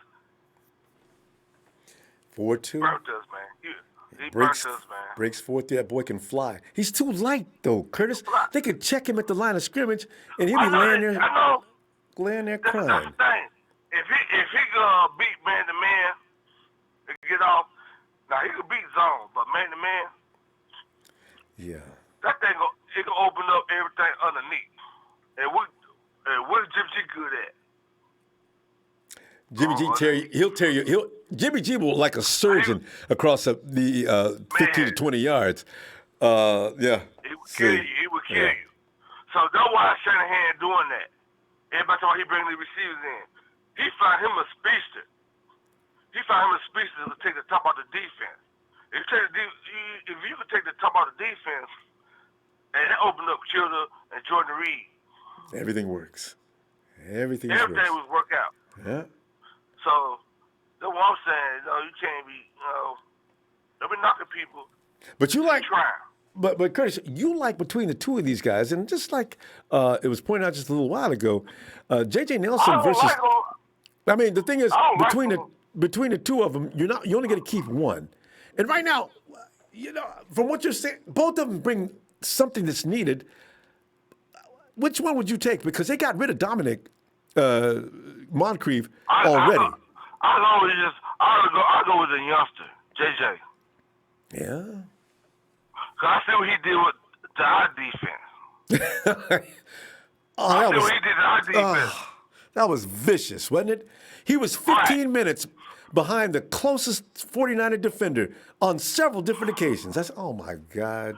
Right, I'll go with JJ because he's younger, and Austin's older. He ain't be doing shit. I'll go with the youngster and give him a chance. Because what I'm saying is that what Shanahan doing, you know what I'm saying? I'm riding with Shanahan and Lynch. I know that how to pick players. I know Shanahan how to pick players. He found somebody over his system because he don't got no speedster. Really. Yeah. I don't know what the rookie gonna do because he had OTAs and minicamp. You gotta wait a bit. Speed. Yeah, you gotta wait on Ayuk. He needs a little I time. ain't know. Yeah. I don't know about him, but you can bring somebody who got no experience that been here a couple of years. All thing he got to do is run straight up. Just run straight up with speed. You should have your team out. Yeah. Curtis, you have your team out. Curtis, you become famous with your sound system. Everybody loves that sound. I thought it was on my Xbox. I know. I love it. Yeah, that's all we need. That's all we need. That's all we need. That's all we got. Curtis, I'm gonna see you tomorrow though. We're gonna see what happens during camp tomorrow. Reporters can come in with the reports afterward. We'll get together. All right. tomorrow. You know they talk about Kyle Shanahan was talking about putting his players in full practice pads. Yeah. Oh, there's no time left, Curtis. You got 3 weeks before it's game time. Right. Yes. Got to put in pads. So. Put in pads. All right, fam. I'm gonna see you tomorrow. That's what we're doing. All right. All right. Oh, God. And the more I think about it, man, we got to have speed this year. I cannot believe the Chiefs were sitting in Jimmy G's lap, daring us to throw the ball. And if we run, oh, man. So, you know what? It really bugs me out to know what happened in that game. Because Chris, was that big dude was all over Mike Person? Man, he was standing so close. Hey, Curtis, we'll see you tomorrow. All right. Night, fam. Hey, Eli. Get back and catch Eli. Guerrero. See, Guerrero and Eli, the same guy. Hey, Dollar. Bill. Will. Ronbo, what's up, man? Will, I'm glad you called in tonight because everybody who has strong opinions about things, no matter what anybody says, needs to get in on this one because this one is very interesting because I have my own theories on what Kyle Shanahan's doing, and I'm pretty sure that he is concerned about that speed. Otherwise, these guys wouldn't be running that fast, right? So, but I mean, Will, it was just pointed out, it ain't about taking both of them. They ain't taking up no 2 roster spots. It's Nelson versus Austin. I'm digging that, you know. But what do you think about these 2 guys? And what is Kyle doing? Well, if y'all think that Kyle Shanahan is signing these 2 guys, just as y'all call it, camp, y'all got another thing coming. This is 2020. So much stuff going on, man. Yeah. So this is 2020. We already know how 2020 is acting up. So anything can happen. But I tell you this though, I think Austin has a better chance of making the team than J.J. Nelson. Yeah. Because of the characteristics on the field that Tavon Austin has. You know, like you said earlier, Ronbo. You know, you see a little Deebo in Austin when he do the jet sweeps. Yeah. You know, and you see a little bit of who else you compare them to? I said Tavon's he takes care of Deebo and Richie because everybody's had enough of Richie's return, right? Yeah. right. Yeah. So I mean, I'll tell you what, and again, this also is stating that your job isn't safe. Kyle is bringing as many wide receivers in as he can so he can fire up the other guys behind. You know what I'm saying? Because he's letting everybody know that, you know, your job ain't safe. Mm-hmm. You know, Dante Pettis, he's trying to put on some drawers. So right now, man, hey, you gotta do what you gotta do now. You got 10 receivers on the field right now. Somebody's on the line, Ronbo. I know. My production person left. Hopefully they'll get back here soon. Yes, let's see if we get this person. Yeah, you hold on. Don't unmute yourself. We'll get back to it in a second, okay? All right. But yeah, man. Oh, God. All right. Yeah, man, but I don't know who that weirdo is. All right, well, hey, man, but yeah, man, I'm telling you right now, man, hey, Dante Pettis, it is go time. Richie James. Now I'll tell you what, Richie James probably in worse shape than Pettis is because because Pettis haven't been on the field to do anything. Richie James been on the field, and he ain't do a damn thing. I know. He's been healthy, too, and hasn't done anything. That's not good. Right. That's not good at all. I mean, you waving your hands in the air when you got the defender 20 yards away from you, and then when you do catch the punt or the kickoff, you run and do a little shiver, and then you run out of bounds, man. That ain't no punt return. That ain't no kickoff return. And Will, do you remember every time Austin got the ball, he did a little damage. If nothing else, he scared the bejesus out you because of that quick takeoff of his. Austin could get to top speed within 2 or 3 steps, and he is moving. Now, I'll tell you something, Ronbo. Tavon Austin played with Dallas last year, and he showed some spurts, man. Hey, I'm going to tell you something. He contributed to the Cowboys last season. I'm telling you now. Didn't he? Well, he did. A couple of games I watched the Cowboys. Yeah, he put him in field position. Right. He won, and then he played offense too. He had bursts on jet sweep, down the field passes, and everything. Mm-hmm. That's what I'm saying. Coach and Cowboys coach, just go ahead and say it, Will.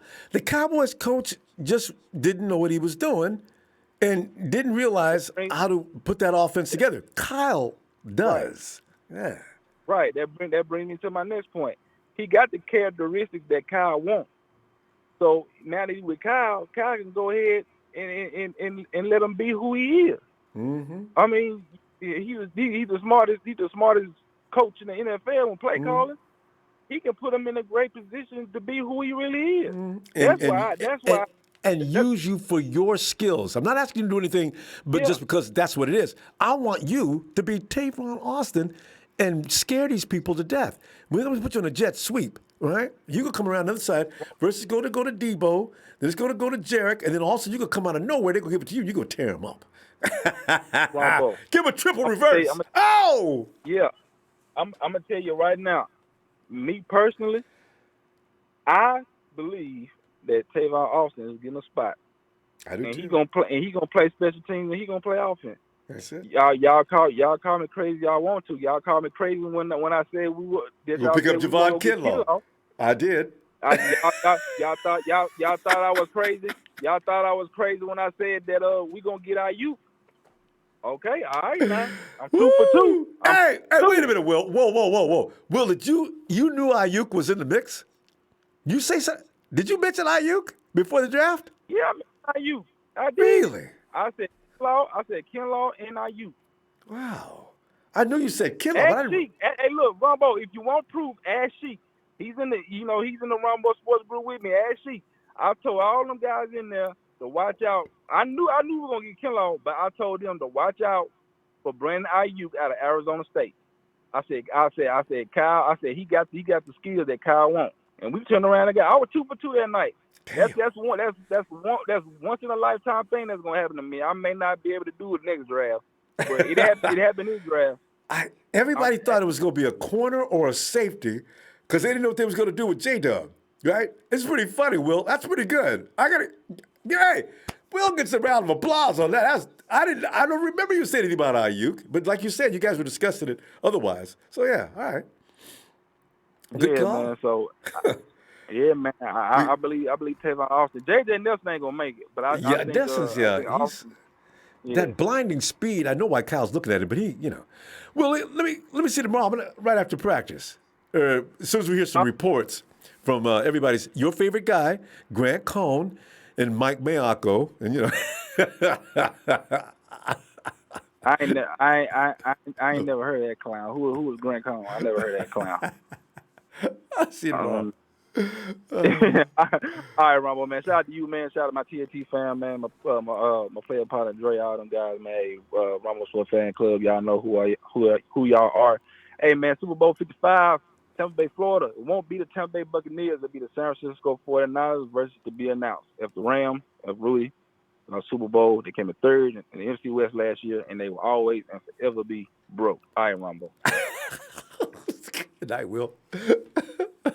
Hey, by the way, where is Santa Clara? What's his name? Anyway, where is Rudy? Boy, Rudy, 214, Texas. Come on in, Texas. Texas. Don't mess with Texas. I had a Texas friend, man. He run around that big belt with a big, right on the belt. First time, and I didn't know where he's from. Don't mess with Texas on that belt. Man, you from Texas, ain't you? Because ain't nobody else gonna wear that belt buckle but you, man. you don't mess with Texas. Hey, Texas, come on in here. 214. Hello. Hey, but Texas may not be ready yet. Let's go check out. Ronbo, what's up? Hey, who is this? This Flossie B, man. Oh, Flossie B. Flossie, I didn't even know you was in Texas, man. Come on in. Yes, sir. What's the business, man? Oh, Flossie, man. I think we looking good, Ronbo.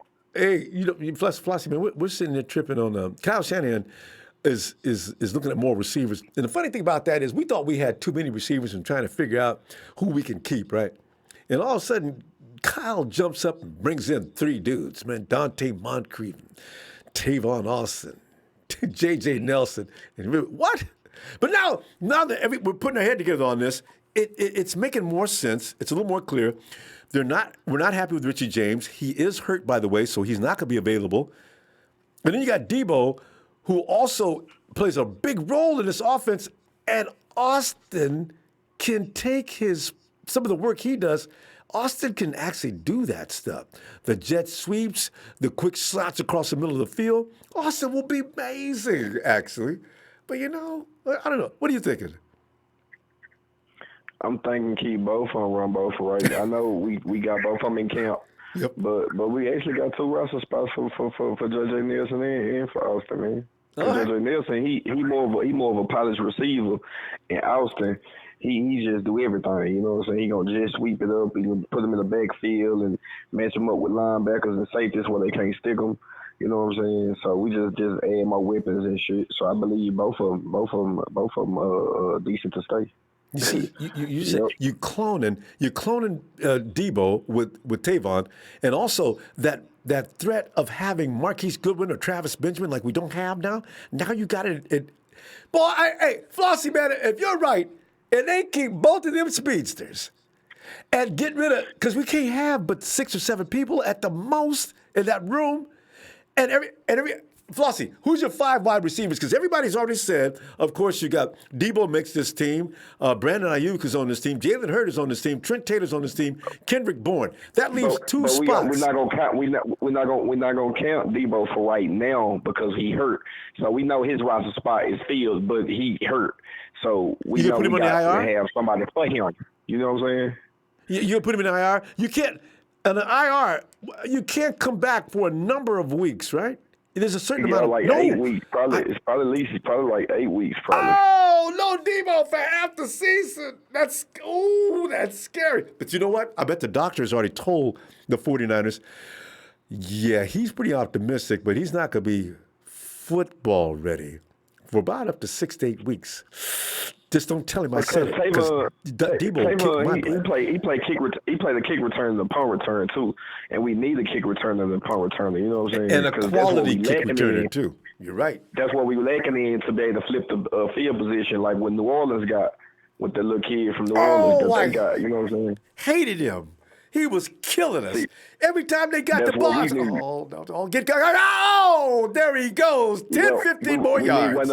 Exactly. We need one of them returners like a Tavon Austin to where you don't want to kick it to him. We can flip the field position real easily and real quick, or we can get a touchdown off a punt return or a kickoff return. Then we doing real good. Flossie B's right. That's what we didn't have. One of these dudes and maybe 2, they may be staying. You see what I'm saying? If we can flip the field position, a lot of those games, then shit, we got little to know where to go. We got 20 yards, if that, to even get a touchdown. Because Richie would have us at the 25-yard line. Shoot, 7 out of 10 times, Richie had us at the 25-yard line because he's called for a fair catch, or he didn't even get back to the 25-yard line. And that's when I really got mad. I said, Richie, man, you don't know when to call fair catch, do you? My Lord, that was awful.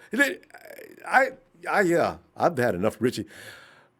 Austin he do a lot better. James and Dante, they both can go. And then with Benjamin sitting out, I mean, it's a couple spots that's open. So JJ is a hell of a receiver. That boy there, he averaged like 15 to 18 yards per catch. Yep. You know what I'm saying? And then you got Tavon Austin. That's what we need, speed. We need speed. And the ability to return. On that last pass with Jimmy G, that's touchdown. If you got a J.J. Nelson or a Tavon Austin out there running that route, oh shit, I can't think of his name right now. What position? Emmanuel Sanders that was running in that Super Bowl. If you got him out there, that's touchdown. I know. You see what I'm saying? Now I understand they are camp bodies, but we just gonna see which one make the squad, and it is really two open spots for both of them really to make the squad. Flossie, so I guarantee you, on the first game against the Cardinals, if Tavon Austin is back there taking a kickoff return, it's over. We're all gonna be in love with Tavon Austin. I promise you that. Watch and see. Oh, now see, that's what I'm talking about. Oh, we got us a return man now. You know, see, that's. I know that's going to happen. We also got to mimic. We got to mimic what works. And with Kansas City having all them damn fast receivers that they got, we got to get some of them. You know what I'm saying? I agree. We got to get some of them, Rambo. Speed kills. And you put them out there with Kittle, that's going to open up all the space for Kittle in the world. And he's got Jordan Reed out there helping him. Uh-oh. Put the league on notice. Texas boy, you can stop talking all that smack. Y'all ain't got no game. You know what? I tell you right now, the Texas boys in the chat, not you, Flossie. But I mean, Flossie, with us doing what we doing, getting Jordan Reed, then having Kittle. We got the best fullback in you shit. We got a hell of a lot of running backs. So we just adding weapons. And you can't stop nobody. What? Jimmy's options are off the hook. I still got Jerick McKinnon standing over here. If I do, we get into a check down situation. That's 15 more yards. It's gonna be silly. I got Trent Williams who drives too fast in that Ferrari of his on the other side of the field. If I want to run, I'm gonna give the ball to Mostert. The options are just endless. Who? Yeah. That's what we want. Ronbo, to where the options are just endless for Jimmy G. So where we just flipping and flopping them, switching them out, and shit, the defense can't even get ready for us. Flossie, man, you got me all fired up. But Flossie, we got to go. Tomorrow we're going to see what happens in camp. If you get a chance, get back in here. I'll see you tomorrow. All right, Ronbo, man. Have a good one, man. You too, Flossie. Niners, we coming, man. That's right. We coming. Everybody don't know this. We coming. Steve. Y'all have a good night, man. You too, fam. Yes, sir. Y'all have a good night. Empire, bang, bang. Niners game. Yeah. Oh, this is going to be ridiculous. It's 49ers the first 2 or 3 weeks because, like I said, nobody playing any defense right now, getting any work in, right? So you're not going to be able to deal with Kyle Shanahan with all these new weapons. For the first 4 weeks, I'm going to go right now. We should do this right now. Have put your name down in the chat. How many points, what are we going to average over the first 4 to 5 games with a league that has had no time, no film, nothing but coming out there? Vantage goes to a team that's strong offensively. Your defense is not going to know what to do. Kyle's going to clown most defenses for the first 3 games easily. I'm calling 40-point average in the first 4 weeks. I'm saying it with no shame. Johnny V. Ronbo, my man, what's happening, brother?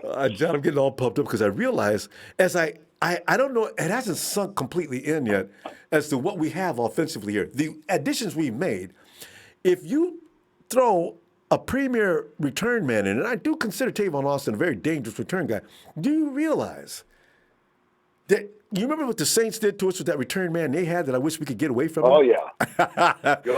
I hated that so bad, John. You get us a premier return man like Tavon, man, giving us 40 yards in, 45 to half the field.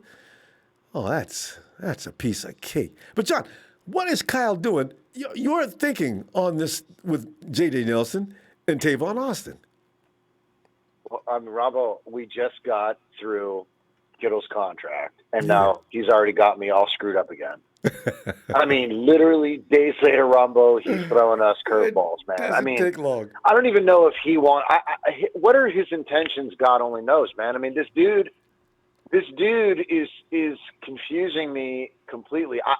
if either one of these guys makes the squad, Ronbo, if they do, what if they don't? It's true. What if neither one makes the squad? Yeah. Yeah, I mean, like, yes, we need a return guy. Richie James isn't cutting it. And do you trust Not Dante? skilled. No. I don't. No, I don't. I just don't know who's going to return. Dante's just lost the trust of not only the coaches but the entire fan base. So, no, I have no expectations for Pettis. I actually think he's out. But maybe Richie James can catch the ball, but he just didn't do a damn thing with it afterwards. So Richie was the I guess fair that's catch half specialist. of it, but it's not enough. Yeah, he doesn't know when to call fair catch. So, but he does catch it. So I'll give him that. I mean, he's never put us in a dangerous spot. No, but that's one thing. John, But, you don't really kill me about Richie though, John. Catching the ball, when he does decide to catch it, he gets back and Richie James gets out just out beyond the 17-yard line. Oh, Richie, you could have called fair catch if that's all you had. Oh, no. I'd be so upset. Right. Me too. Definitely. I'm pulling my hair out. I'm wondering, why are we buried on the 18 right now? Damn it. This is ridiculous. But, Ronbo, I think the bigger question is, are we trying to recreate the pass are we trying to execute that pass to E-Man? Are we trying to get Jimmy bodies to get out there and air it out? Because maybe he just can't air it out with who we've got right now. Maybe we need those speedsters to even get Jimmy acclimated with the long ball. I was thinking about it. We need a speed guy, but we also need a target for Jimmy to be able to hit. And He's got plenty. Right. He's got plenty. Because when you got Jordan Reed and George Kittle out there, and Deebo's pretty much come good at that as well. Trent Taylor's going to be his blanket. You still need, like you're saying now, you need that guy that's going to leave the defense in such a way that Jimmy can confidently launch that shot, let it go, don't pull a string on it, let that thing fly. Yes. That kid's going to go get it. Yes. So you need a 4.2, 4.3 speed to get under it. I mean, the play, it's designed timed. So we need a receiver to get under it, someone that can blow by and get under it. So I'm wondering if Kyle's trying to work it out, trying to think like a magician here, but nobody can do that. But maybe Kyle's thinking to myself, if I can get someone with great speed under a long ball, then maybe Jimmy will be more confident airing it out. I don't know, Ronbo. I mean, I know we've got the talent to catch the damn ball. You're going in the right direction as far as I'm concerned. Speed. Yeah, and you've got a better offensive line. And the talent. Yeah. Yeah. Now you had Goodwin with Olympian speed, but the ball hit him in the back of the helmet. Yeah.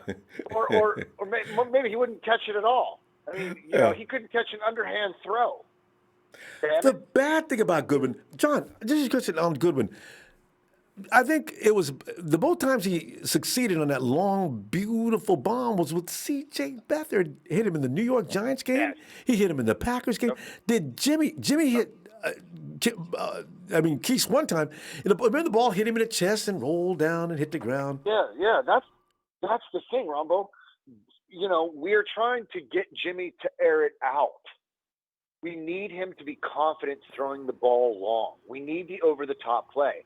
But if we can't throw it over the top, we don't have anyone to catch the damn thing, then what good is it? E-Man was never going to get that ball. Yes, it was overthrown. Even if it were thrown, what? How many yards did Jimmy overthrow? I mean, Joe Montana said that he overthrew a guy by 8 yards or 3 yards or 8 yards or something, and he was closest to him.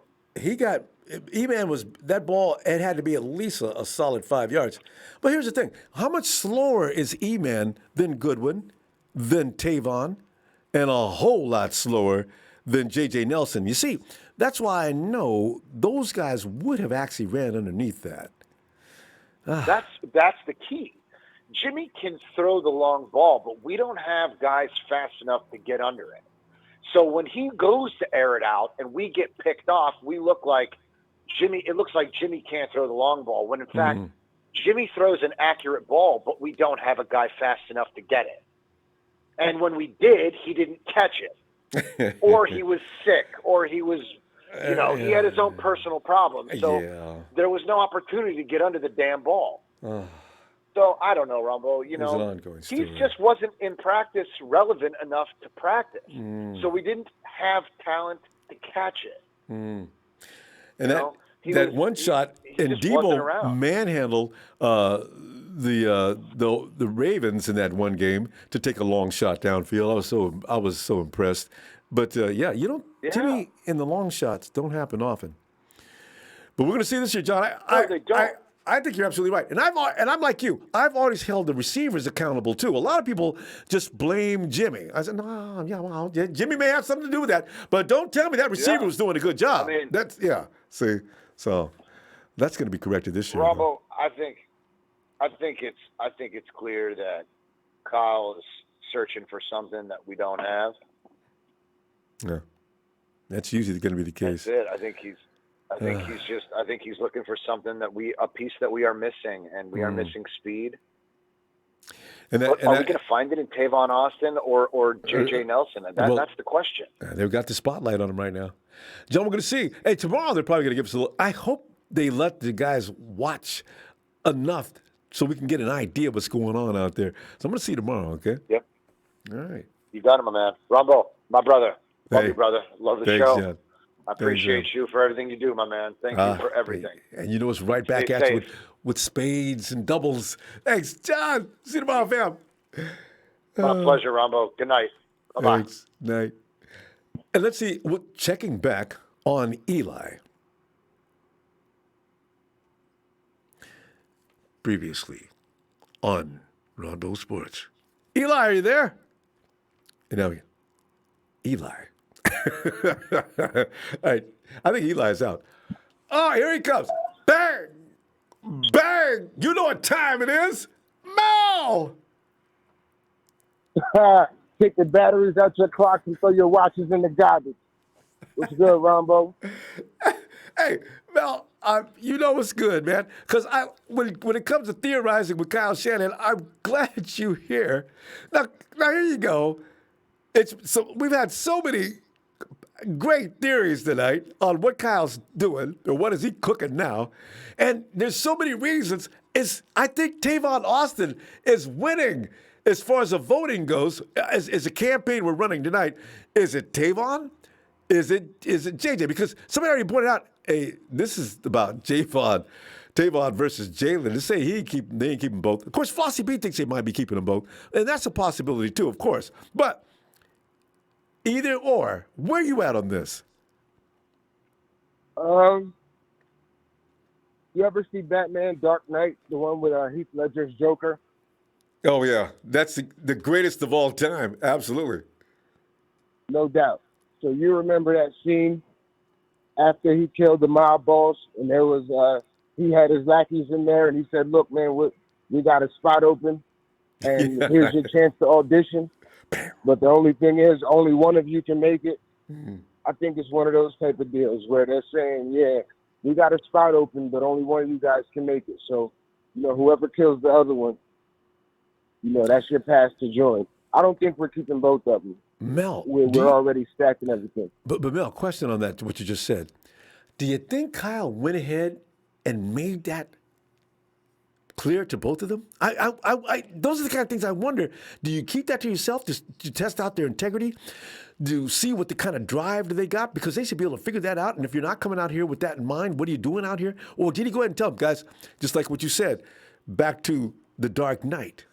That's a great analogy. Yeah. Yeah, and I don't know if he necessarily put it in those terms as far as it's you versus you, but I'm 100% certain he had to talk with them and let them know, look, man, you are fighting for a spot. We have a full wide receiver room, so, this is your chance. Making this team is totally up to you and what you bring to the table. And not necessarily say who you're pitted against. You're pitted against the entire room. We got 8 guys in there, and 2 guys aren't here with us right now. So you guys, you take it from there. Yeah, you're probably right. Right. And, to the people that are complaining, I'll never understand you people. I really won't. It's like, when will anything ever be good enough? You're worried about Kittle, we get him signed. And you're worried about Mostert, we get him signed. And now we're moving on to the next complaint. Listen, we have to have speed in this offense. We have to. If we don't, that turns our passing game into a one-dimensional passing game. And that is the total antithesis of what Kyle Shanahan is all about, being one-dimensional. The majority of our success last year came in the passing game under what circumstances? Across the middle of the field is where we went the majority of the time because we didn't have it out on the edges. We didn't have that guy to really stretch the field. Marquise was on and off. He wasn't playing most of the time. When he was playing, his head wasn't in it. We didn't have that guy. We have to have somebody to stretch the field. When you don't, these guys can just come and they have a very limited amount of space that they have to cover. When you have the speed guy out there, it's not just speed. It's not that he's just fast and that's it. A guy that can actually do something with that speed, and you have to respect it. Your safeties cannot crowd the line of scrimmage like that. You have to keep them honest. You have to. You have to. So you don't have to have a 4-1 or a 4-2 guy. You just have to have somebody that is a legitimate deep threat, no matter how many touchdowns he's had for the past 2 seasons. Jerick McKinnon didn't live up to his full potential in Minnesota, but that had a lot to do with they didn't use him right. Look at Raheem Mostert. The dude was at 6 teams, and look at what he did last year. If we took that same mentality, well, look, those other 5 teams got a good example. He must not be that great. And you would think through all those teams, one coach would have been worth a damn and seen how to do it. Kyle Shanahan does not get enough credit for his brilliance. At all. And he is brilliant, man. Listen, and another thing, and I know you said that you thought I was about to hop on my boy Dion, man. I could, but I'm not. That's my guy. I'm not going to kill him. I'm not going to kill him for this, but I'm just going to say, Dion, my bro, listen. With all of these pieces that Kyle's hoarding, quote unquote, as a defensive coordinator about to play the 49ers, how do you game plan for us? How do you game plan for us? We have so many different possible combinations of players that we can have just for the game. You have no idea where the attack is coming from. So if we're playing a defense that's more successful when they play, a more physical type of game, we can put our speedsters and our elusive guys out there. When you have guys that are more, when we play a finesse defense, we put our pounders out there, our Jennings and Kittle and the bigger, stronger guys. Heard. You understand? So it really is a chess match. Whoever you're not going to have any answer for us because you don't even know what questions we're going to ask. You have no idea. Every week is going to be a pop quiz for these defenses. You have no idea what you're going to be facing or what to expect. Are we going to play our fast guys? Are we going to play our physical guys? Are we going to play a combination of both? Are we going to have to face this 2 tight end set? Are we going to have 4 wide receivers? Are we going to have an empty backfield, all receivers and a tight end? Who knows? Nobody knows. And if we don't know and the defenses don't know, they cannot prepare for it. And Kyle Shanahan is great at adapting during the game, but if he has the advantage before the game even starts, do you realize how ugly this is going to be on these defenses that we play? Seriously, think about it. Do you realize how ugly it's going to be? They're not going to know what direction the attack is coming from at all. Are we going to run the ball down their throats? They don't know. Hey, Mel, that's good stuff. I knew you come in, and you said you weren't gonna work D, and you worked him anyway. I loved it. No, I didn't work him. No, I didn't work you him. Worked That's him. my bro. You man. were polite. It was point counterpoint. It was awesome. That's why I want to set you and Dion up. We need a point counterpoint, man, like they used to on ESPN. It's D versus Mel. It's a showdown. We gotta get that set up. No doubt. Mel, we're gonna go though. We have to. Mel, All right, my bro. See tomorrow after we get Ronbo, the reports. Thanks for coming on so often, bro. You make my night, man. I'm at work right now. I love it every night. Thanks, Mel. It makes it worth it being in here. That's awesome. Thanks, fam. It's a huge kudos, you, my bro. Thanks, Mel. Appreciate Shout out fam. to James and Paulie from Jersey too. Man. Paulie, what's good, bro? Where you been? Paulie, how you doing? I gotta contact him. I haven't talked to him in such a long time. All right, Mel. We'll see you tomorrow, fam. All right, my Thanks. bro. All right. See you tomorrow. Yeah. Yeah, see, that's the thing. The 49ers, I just wish they had preseason so Kyle could get all these weapons situated. Because I always wonder, how does he coordinate such a large strategy and everybody know their job? But they always seem well prepared. I guess Kyle says, if you don't know the plays or you're not going to be able to execute properly, I can't get you in there this week. So that thing about people always said Richie James can't stay with the program. So that's why, maybe that is why Richie James is never seemingly involved, because he's not he's not untalented. But why isn't he getting more time? And when he does come out there, it's like Kyle had a specific play or something, a specific situation he could put Richie in, and Richie would come out there. Because remember, he ignited us one time when we were losing, and if it wasn't for him, we might have lost that game. Richie got us going. So I ain't hating on Richie, but And Richie James makes a fair catch. And okay, James got the ball. He's heading for the sideline, and they'll stop him at the 19. Oh, RJ, I could have did that, bro. Jay's waiting on this. Jay, rolling down the road. Jay, come on in, man. What's up, Ronbo? Jay, yesterday you mentioned, well, I'm going to get back in. Y'all talk about them receivers. Jay, we didn't have time. I was going to ask you about that yesterday because I knew today. I said, man, let me see what Kyle's doing with these Moncrief, Austin, and Nelson. And today, they just went ahead and said, yeah, we signed Nelson and Austin. 49ers plan on signing them. Jay, what's up with that, man?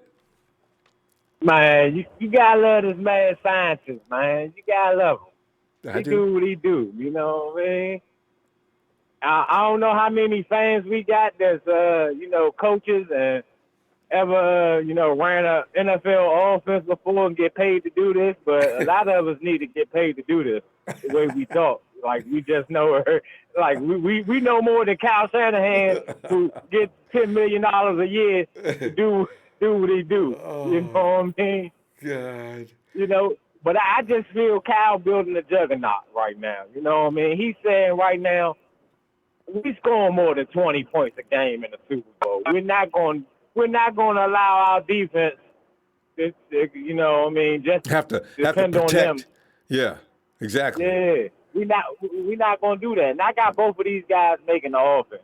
You know what I mean? That's the second person. Jay and Flossie B. He's got both speed demons on the team. How come, Jay? How come? Because when I look at both of them highlights and their game plan, they sort of the same, but they sort of different. You know what I'm saying? First, J.J. Nelson, he a deep threat. His best 3 years was his first 3 with Arizona, where he averaged over 17 yards a catch. 17.4. And he was a deep threat. Yeah, and Tavon Austin, he catch the screen passes, the jet sweeps, and, kick returns. So, you know what I mean? He definitely got a role in that. That's like 2 different roles for him. And both of them probably average between 5 to 10 plays a game.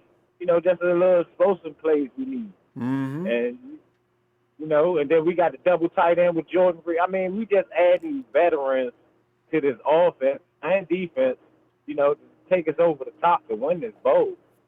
Jay, now the ultimate question. Now you got to cut some fat here. You can't keep all these people, man. Well, because after is Kyle going to go ahead? You think they'll expand to seven dudes in that wide receiver room? Or how are they going to do this? Yeah, I mean, look, all right, the roster went from 53 to 55, and then the practice squad went from 12.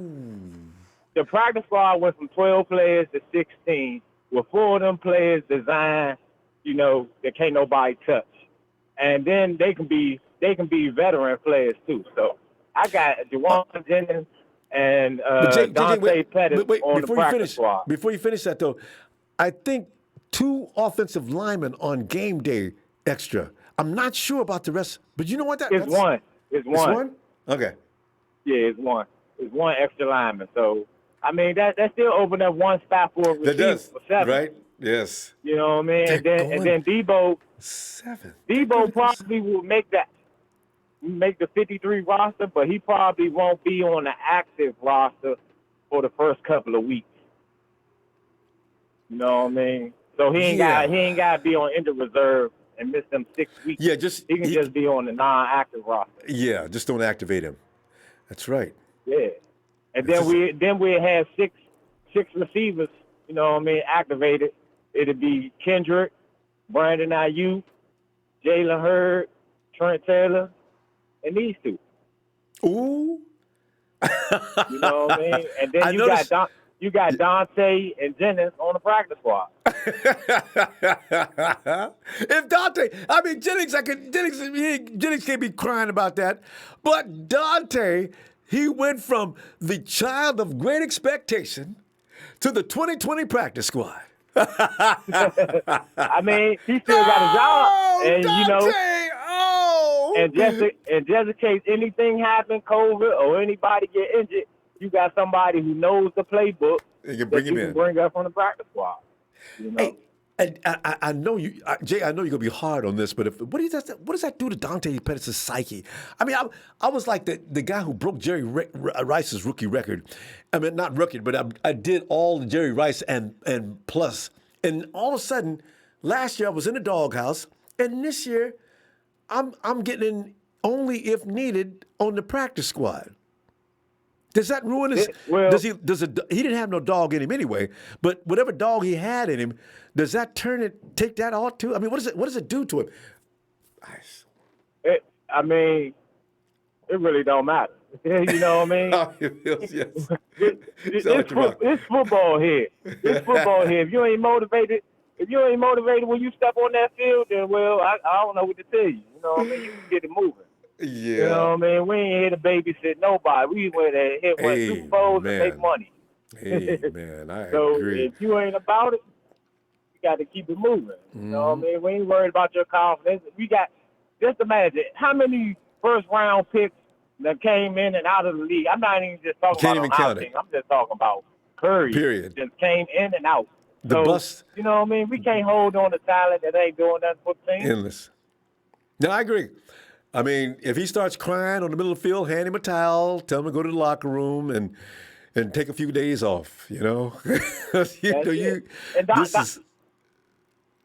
And Dante shouldn't mind being on the practice squad. He was on the Super Bowl sideline and all them games on the sideline, clapping and cheering and just happy as could be. It looked like it. Jay, we got to go. Hey, Jay, after practice tomorrow, man, we're going to find out what are some of the observations. I hope somebody does something special during practice so they can talk about it. But I can't wait. All right. Already. Go ahead, Kyle. That's my man. Well, appreciate what you do, Ronbo. Thanks, Jay. I knew you'd be entertaining on this one. Oh, yeah. Man. Oh, yeah. You already know. Have a blessed night. Have a blessed night, faithful.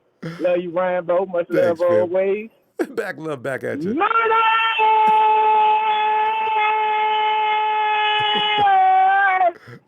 Bang, bang, Niner gang. Oh. Let's get it. Night, Rod. It's Rod rolling down the road. Already. Good night. Yeah. Oh, give it a big ooga. Hey, let me see. Hey, Ellis. What's up, fam? Ellis, man, tonight, man, it's just pure fun speculation, boy. Because, when you try to keep up with the Kyle Shanahan mind, you can end up hurting yourself. I actually smelled smoke when I was first reading the article, trying to figure it out. That was my brain burning up, But see, I'm thinking, and the things that have been brought to the table tonight, most of it makes sense tonight. But, man, what is Kyle Shanahan cooking?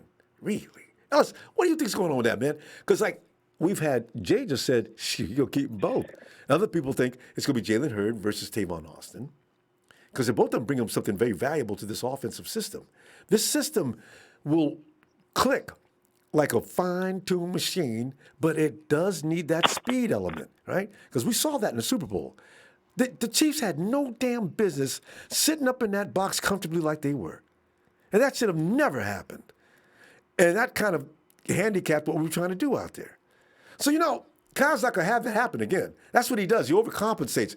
He lost the Super Bowl in Atlanta because the defense let him down. Now look at his defense. That defense will beat your ass.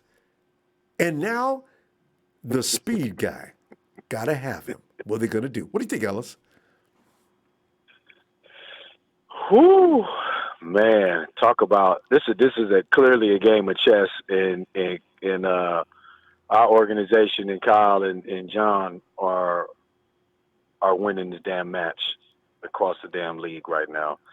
I'm sure there's going to be a couple more splashes here, before we actually get to the official, week one matchups and everything. But probably, I'm really impressed. 4 weeks. Yeah, I'm really impressed, kind of just with the route that he's taken. Getting kind of these veteran players, and the Tavon Austin. I actually like the Tavon Austin. Everybody might not feel the same about it, but I kind of like it. I like he's a quick, speedy guy. His feet move a lot faster than people would say and give him credit. And like one of the guys was saying earlier on the Rams, he was getting busy. I mean, a couple of games, he was getting loose. Maybe they weren't able to fully get him, into the system to where they could actually utilize him. We that's the coaching problem or whatever. But he's got some good experience. I haven't seen the other guy. I remember the Nelson he was on the Cardinals. Yeah, Carson Palmer was dropping them bombs downfield, and Nelson was opening up that offense. That's why. Where is he playing now? Where was he playing? Well, he was Nelson. He's not playing anywhere now. Where did he just come from? Raiders. Was it? Yeah, Nelson was with the Raiders. Tavon was with the Cowboys. Okay.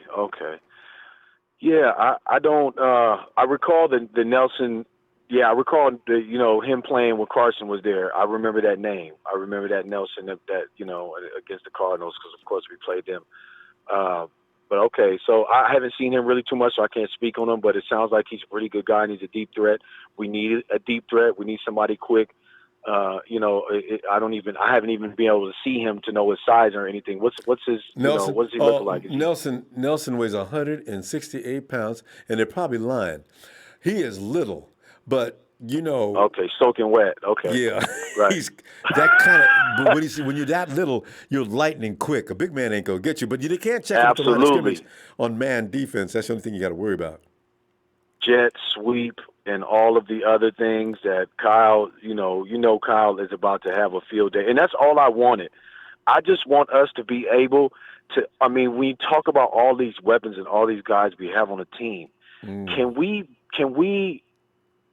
we get the ball to everybody and try to design and make plays to where we can get all of these guys involved, not just to where it's like a game-to-game basis or it's maybe in 6 weeks then we'll start looking into that kind of thing, because I just feel like we got so much damn talent. We just need everybody to be – they like, man, they got 12, 13 guys on there with 500 to 700 yards of offense. We don't know what the hell to do. We need that kind of shit, because that's the kind of team we got. You know what I mean? Do you remember, though, in 2017 when Jimmy first came, though? Remember how you look at the stat book and how many guys had double-digit yards in that 2017 season? When Kyle only rehearsed a bunch of plays, and they did those, and that was really effective. And Jimmy was like – the stats was crazy. And guys, Juice Check, everybody had stats. Juice Check, Keese, Taylor, Bourne, everybody who played had some yards, Running back, the only thing running back was we weren't running a lot. It's really funny, because now we run a lot. So, yeah, it was, if he has lots of weapons out there, and you're talking Jordan Reed and George Kittle on the field at the same time, there exists no defense on the planet Earth that's going to stop both of those guys and Deebo and Taylor. And, no. Not with Kyle. No.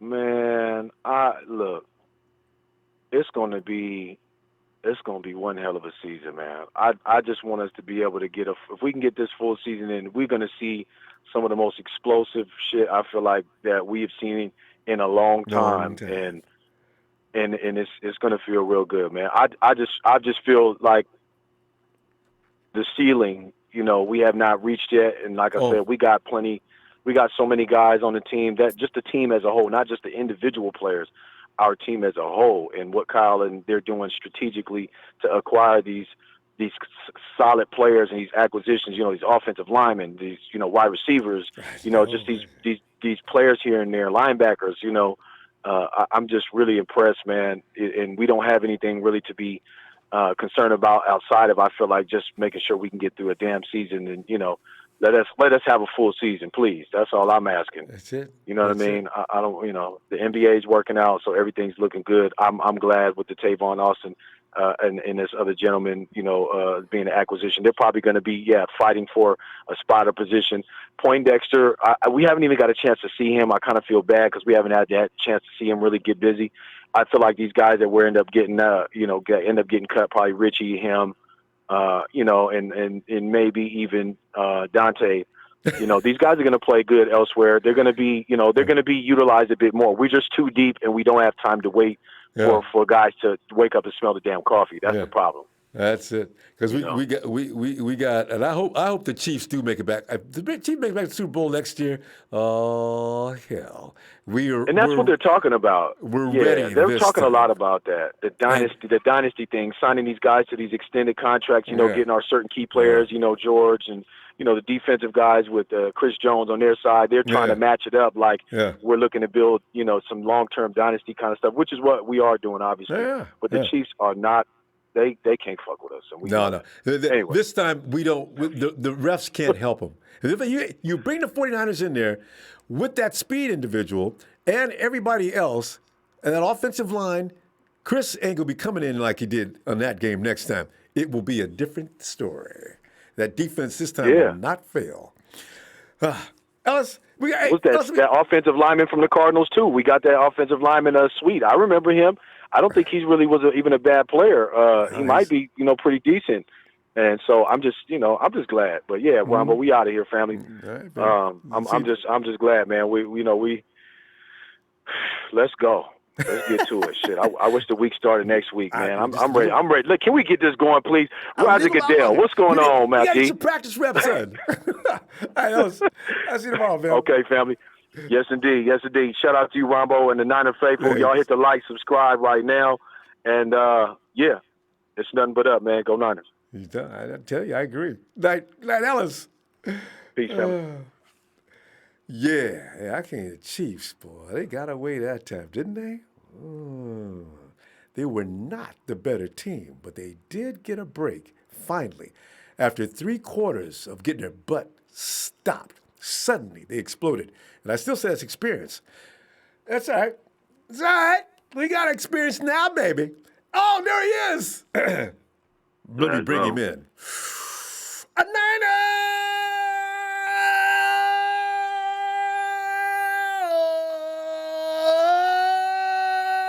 for the ride. What it do, Ronbo?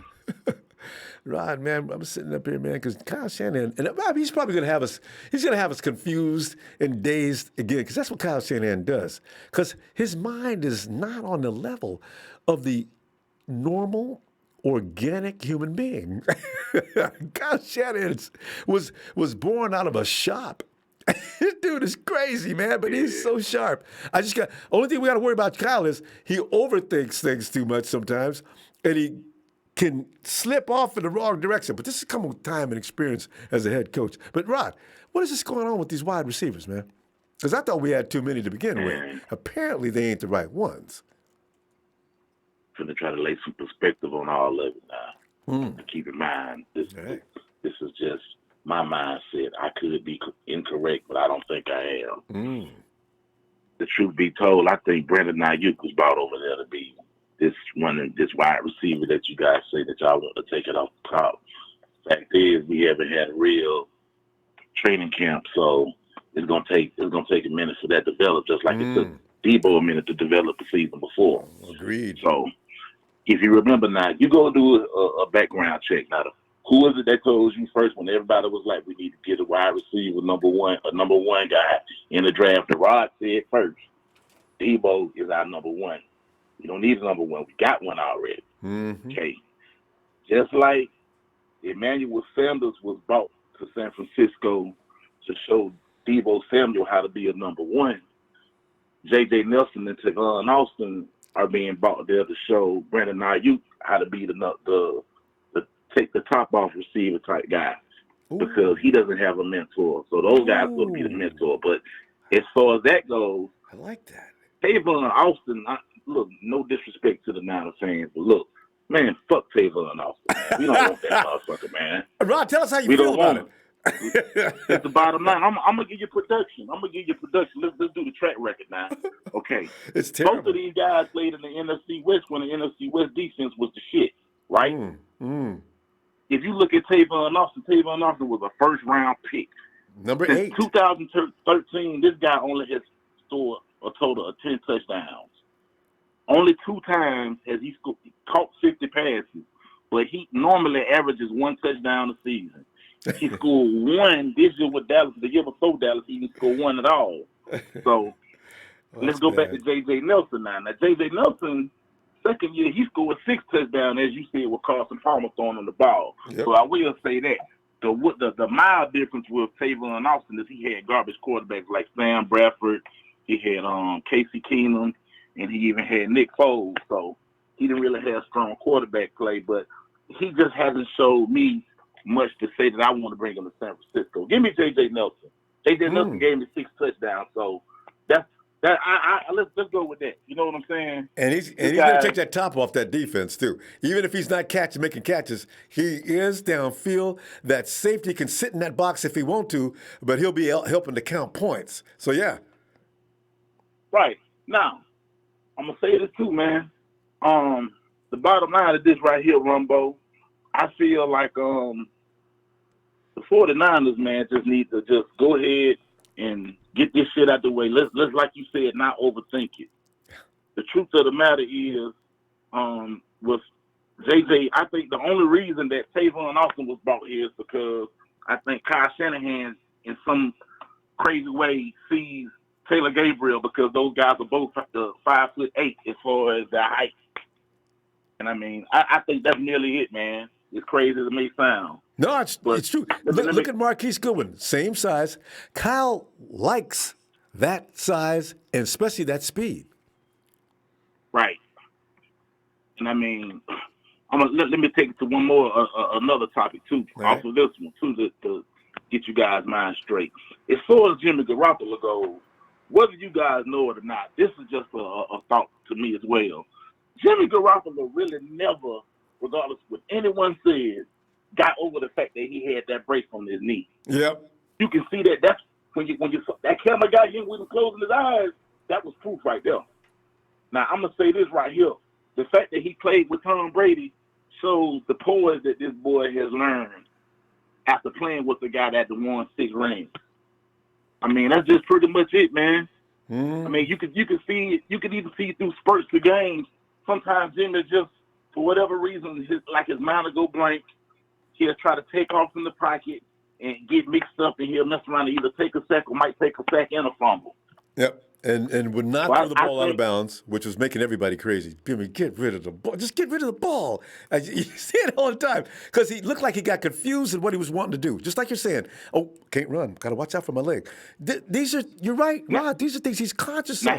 Now, have you read the reports of late saying how brace he's been a completely different person now since that brace has been off his knee? I'm telling you, this deep threat. This deep passing that everybody's putting so much emphasis on, I think it's just been ridiculous. You put too much emphasis on him saying that, you know, his down the field is not good enough, because if you do the research, statistically speaking, you can look it up and it's proof that Jimmy Garoppolo was number 1 in the NFL when it came to throwing the ball down the field. So, I mean, contrary to belief, I know he might not be doing the storybook way that everybody wants it to be, but his progression is working just fine in the championship way. And Rod, you know what you're so right about? Jimmy G, some of the things that people knock him about, he's like the best in the category. You know what, though? This is the year, though, Rod. And I think Kyle's going to open up that offense a different way. I want to see Jimmy G, his percentages on the rollouts and bootlegs is ridiculously good. He didn't do it last year for reasons I'm not sure about, but I bet he does it this year. Everything comes out of play action with Kyle Shanahan's running real Kyle Shanahan offense.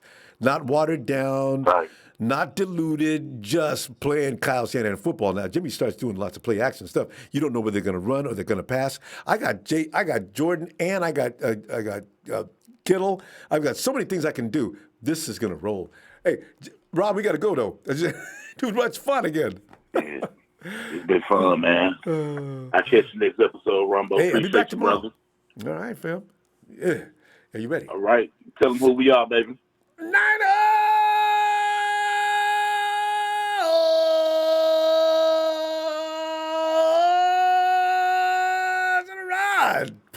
Right. Hope to see you tomorrow, fam. Hold it down, baby. Yeah. And we're gonna back and check on Eli again. Quadro. Wait, sound. Is that sleep? See, because we keep all the sleeping sounds. You know what I'm going to do? One of these times, I'm going to put together all the people's sleep in a long. I just put them all together. I do something that's stupid, right? Oh, and this just in. Speaking of, I've fallen asleep on the show before. I know how to feel. We got a record on you too, then. Yeah, you do. Yeah, I called in the next day. You're like, you fell asleep on. We heard you snoring. I'm like, we did. Yeah. Well, damn. And there's also in the Bahamas. That's one another. What's it? Bermuda. We have the caller from Bermuda. Oh, his snoring was loud and clear, had fidelity. If you were playing it through speakers, you get through both speakers. PJ, yeah. PJ was awesome. You could use that for an alarm. Instead of waking up by boom, boom, boom, instead you wake up to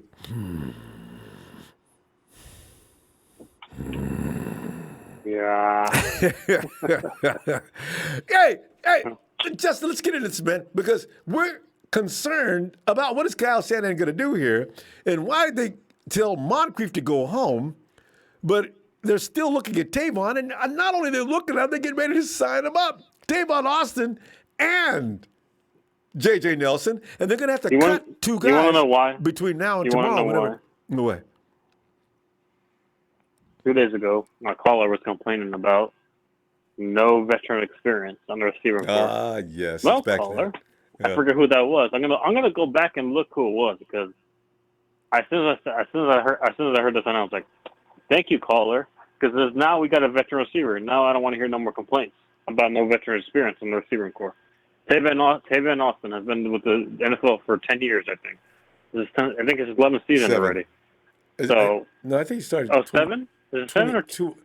Has he been around since? No, I'm sorry, 17, 10. I don't think he's been in. Not how many years did you say? I thought it was 10. Was it 10? You might be right. You might be right. Maybe. It's somewhere near that. Well, no matter what. He's definitely got. He's been 30 in the years. league for 2013 first round pick. Yeah, he's 30 years old now. So yeah. Who the hell? Okay. But anyway, go ahead. 2013 first round pick. Yeah. Yeah. No, Tavon. There's somebody else on the mic. Tavon was a first round pick, number 8 overall, top 10 pick. Ooh, that's a lot of pressure. Mm. Yeah. I just think, when he was drafted, I don't think he was drafted in the right era. He got drafted with the Rams, and the Rams have not been really that good. Jeff Fisher. Since, the strangest offense. Jeff Fisher era. Yeah. Oh yeah. So. The Red Zone Faithful. Yeah, it's 29. Okay, I'm sorry. Thanks, Red Zone Faithful. Okay.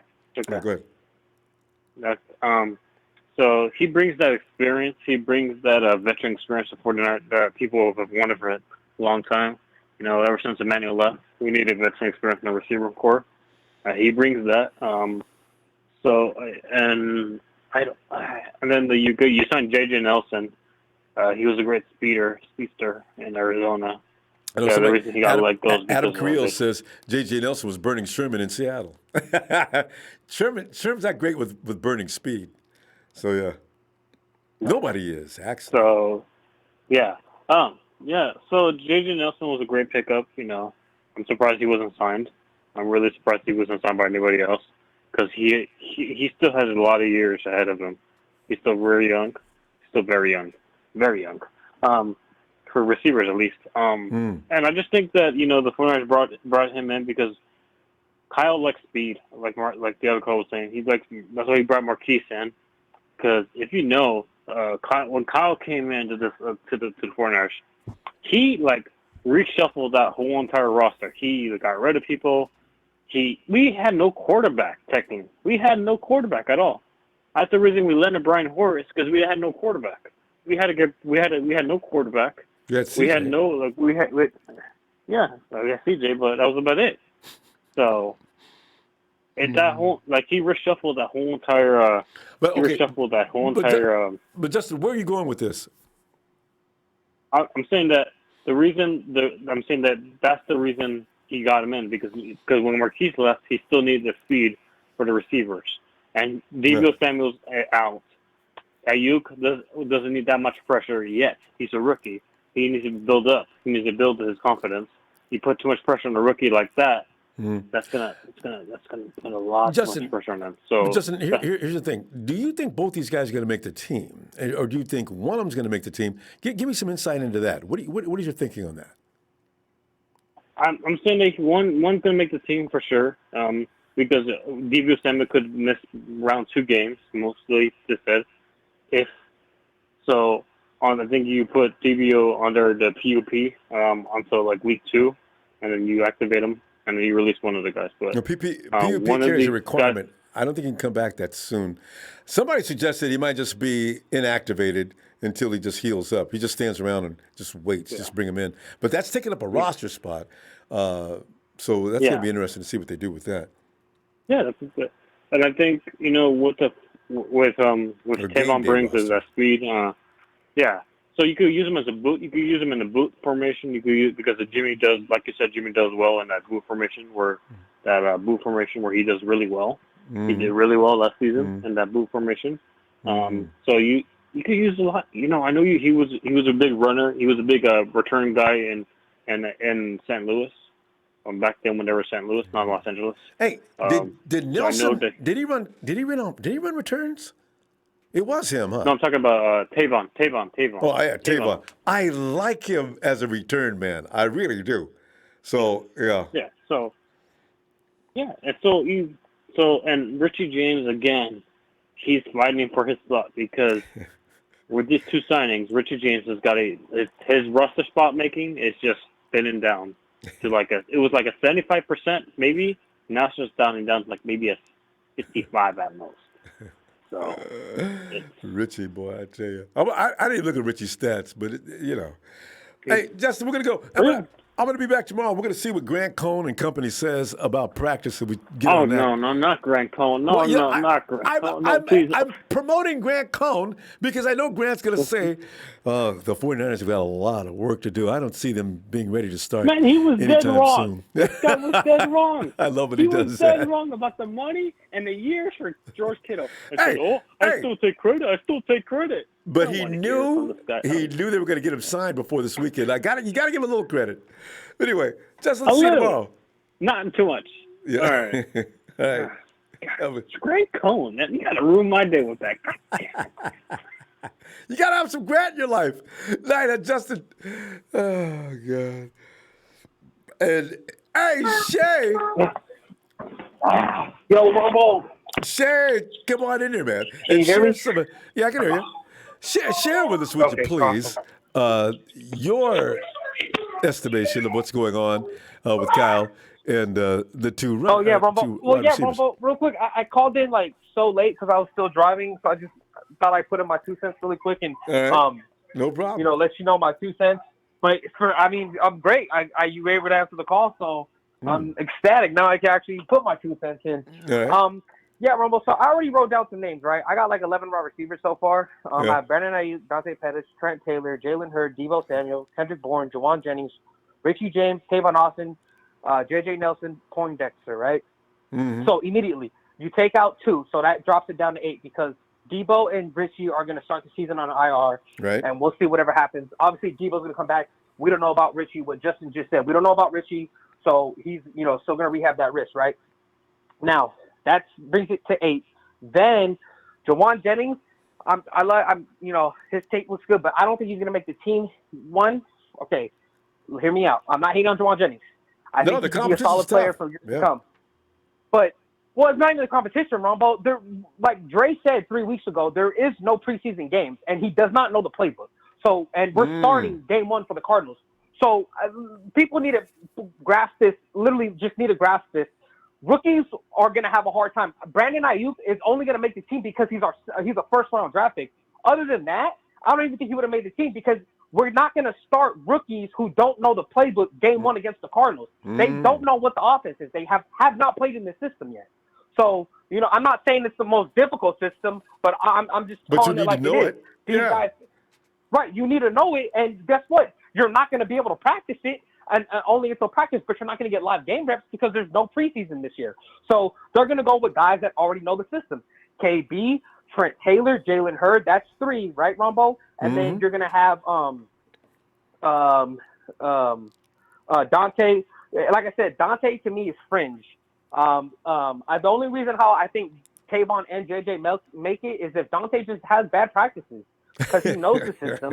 So, and I think Tavon Austin is more of a sure to make it than anybody else. I think Tavon Austin is by far more sure to make it. It's a similar scheme from what Kyle and Sean McVay run. It's almost like the equivalent if he was coming from the Packers, from LaFleur's, another guy from Shanahan's tree. Like, these guys are all from Shanahan's tree. Like, let's be real here. McVay and LaFleur are from Kyle Shanahan's tree. They were his assistants for when he was at the Redskins. They were the personnel for when he was at the Texans. So those are his guys. Or, you know what I mean? So Tavon is going to know the scheme. He's going to know what to do. He you know what I mean? It's somewhat similar. It's not exactly similar. Maybe there's some nuances and some new tricks that Kyle's going to show him. But to me, that's how I think Tavon's going to make it more than JJ, who hasn't even seen or been in this type of scheme before. And then so right then and there, those are your top 6 wide receivers with KB, Trent, Hurd, right? And then I'm saying it's going to be fringe on whether and then Brandon Ayuk, so that's 4. And then, like I said, if Pettis doesn't look good in practice, Tavon and JJ Nelson, that's 6 wide receivers right there. And I don't think, and I think expand the roster. You might have one more spot. Shay, it's not inconceivable that you actually do see 7 guys in that room, only because they've expanded rosters this year, and the 49ers can afford one more. Okay, so yeah, so then that's what I'm saying. I didn't know that they expanded the roster. If they expanded the roster, then I only knew it was because they're going to do it just in case a player gets COVID or because the injuries, because nobody's able to practice. I honestly, Ronbo, I'm going to be real with you. I think this might be the most injury-plagued offseason we've seen in history just because there was no OTAs. There was no warm-ups. Dudes are going to be getting prep pads literally tomorrow, and we're going to be seeing guys get live go. I understand that I can be going 100%, but 70 to 80 is still dangerous on if your body's not warmed up literally to playing. And I guarantee there's going to be so many cramping tomorrow because it's going to be like 100 out there. It's going to be 105 in Santa Clara tomorrow. Oh, so, whoa. And you can hydrate all you want to. Fatigue is going to get you. Right. Kyle's going to know how to adjust that. I think they learned something from, remember that group that came in that's helping the 49ers try to stay healthy, that science-based group that's doing things a little... Yeah. They got in Kyle's head. That. Yeah, they got into his ear and told him some things that he learned some things from. But full contact... No doubt, but that's what I think about the full contact. Exactly, full contact. That's the only thing that worries me, man, when you're talking about full contact. I know ain't nobody hit the quarterback, but I'm just scared for these guys who, the guys who've been really grinding like Kittle, we've been seeing McKinnon, I think, you know what I'm saying? But I'm not saying, okay, guys, I'm not saying that it's not possible to work out and not post it on the internet. You can absolutely do that. But I'm just scared all the shifting and motioning that you're going to do. I know they're not going to do full, Ronbo, I know they're not going to go full because they're on the same team and they're going to take it light. I'm not, but I'm just saying, same thing with first day. Like I said, that preseason helps warm players up, gets them their snaps in, it gets them on timing. And not having that and going straight to Cardinals in September, to me, is a little worrisome. I'm just, first game of the year. You know what I mean? I'm being as optimistic as possible, but I'm just saying that's why I don't think a lot of the rookies that we've seen, like Jawan Jennings, you know what I mean, and Poindexter, and even Pettis, I don't know if they will make it simply due to the fact that we need starters day one because there is no preseason. We need guys who know the system, who are going to be in the system and have already. Trent's been in it. Jalen had a whole year to study under it. So that's all I'm saying, Ronbo. I know I'm your last call, but. Or if I'm your last call. But other than that, Ronbo, you have a good night, brother. In fact, Shane, And as good always, points. thank you. All of them are good. I see what you're talking about. It's going to be interesting to see, too. From that last point you brought up about contact and coming out there. But, Kyle Shanahan lined that up. He says, I lose more practice time, and I think we could provide just as much competition with the team we got. Because when you have a great offense and a great defense, they can work each other like nobody else in the NFL can. So as long as they don't get hurt, we'll be fine. Right. So, Right. Oh, and one last thing, Ronbo. Just for the fact that Tavon Austin hasn't been produced, I just want to say, before he left in 2017, he had Jeff Fisher as his head coach, who was a that says it terrible all head right coach. there. and then he left the Rams to go to the Cowboys to Myles Garrett, who's also is a terrible head coach. Yeah. So with Kyle, I think Kyle can bring the best out of Tavon. He's only 29. I think he still has some burners, and I think he'll do good for our system. So, in fact, if all right, Kyle's Ronbo, keeping him, always, he will be grizzly. All right, hey, Shane, good stuff, man. Absolutely. We'll be back tomorrow after we hear the reports on practice. All right? Absolutely. Can't wait. Calling in tomorrow, too, Ronbo. You have a good one, brother. You too, Shout out to my Shane. TNT guys, Ronbo. God bless. Thanks, Take it man. easy. Night. Oh, man. Salvador!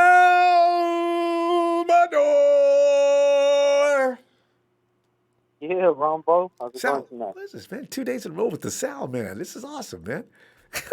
Yeah. Well, You Sal. know me, we had the good news today, Ronbo. Kittle put the ink to paper. I know, and, right? I read that letter he gave to the organization and the fans, and genuinely, it's a genuine, heartfelt message, and that guy's ready to work. And I'll I be like back the here fact with that he'll come motherfucking in. vengeance, Yeah, because I like the fact that they did do him right. They could have franchise tagged him and saved money. But they went ahead and did him up. Get in here, George. We love you, man. What you do, you bring to this team, you are the dude. Get in here. Take this money. And now, they coming in, George's going to come in and he's going to play his brains out this year. Just got to keep him healthy.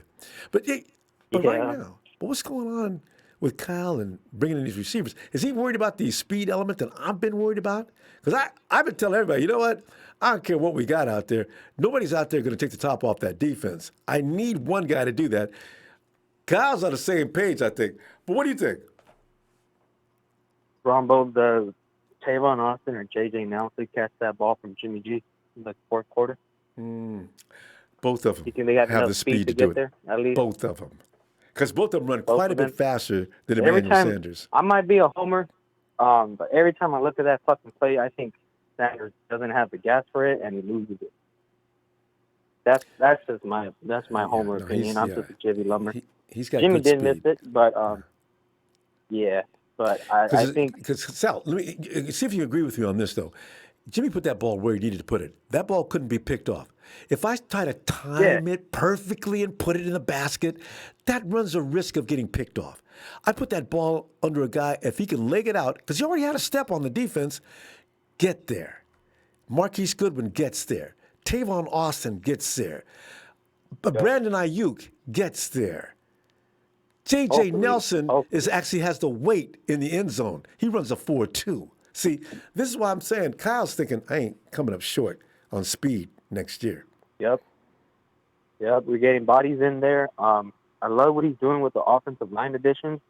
Get all the linemen he could get because we're going to suit them all up, and we're going to pound fucking teams into the ground. Not power run, but, zone run. We're going to sneak a 6 lineman in there, maybe 7 with Kittle, and I think we're just going to, honestly, Ronbo, I think Kyle Shanahan thinks running the ball is so easy because it just is. When you have a great offensive line, you got skill position players that are willing to block.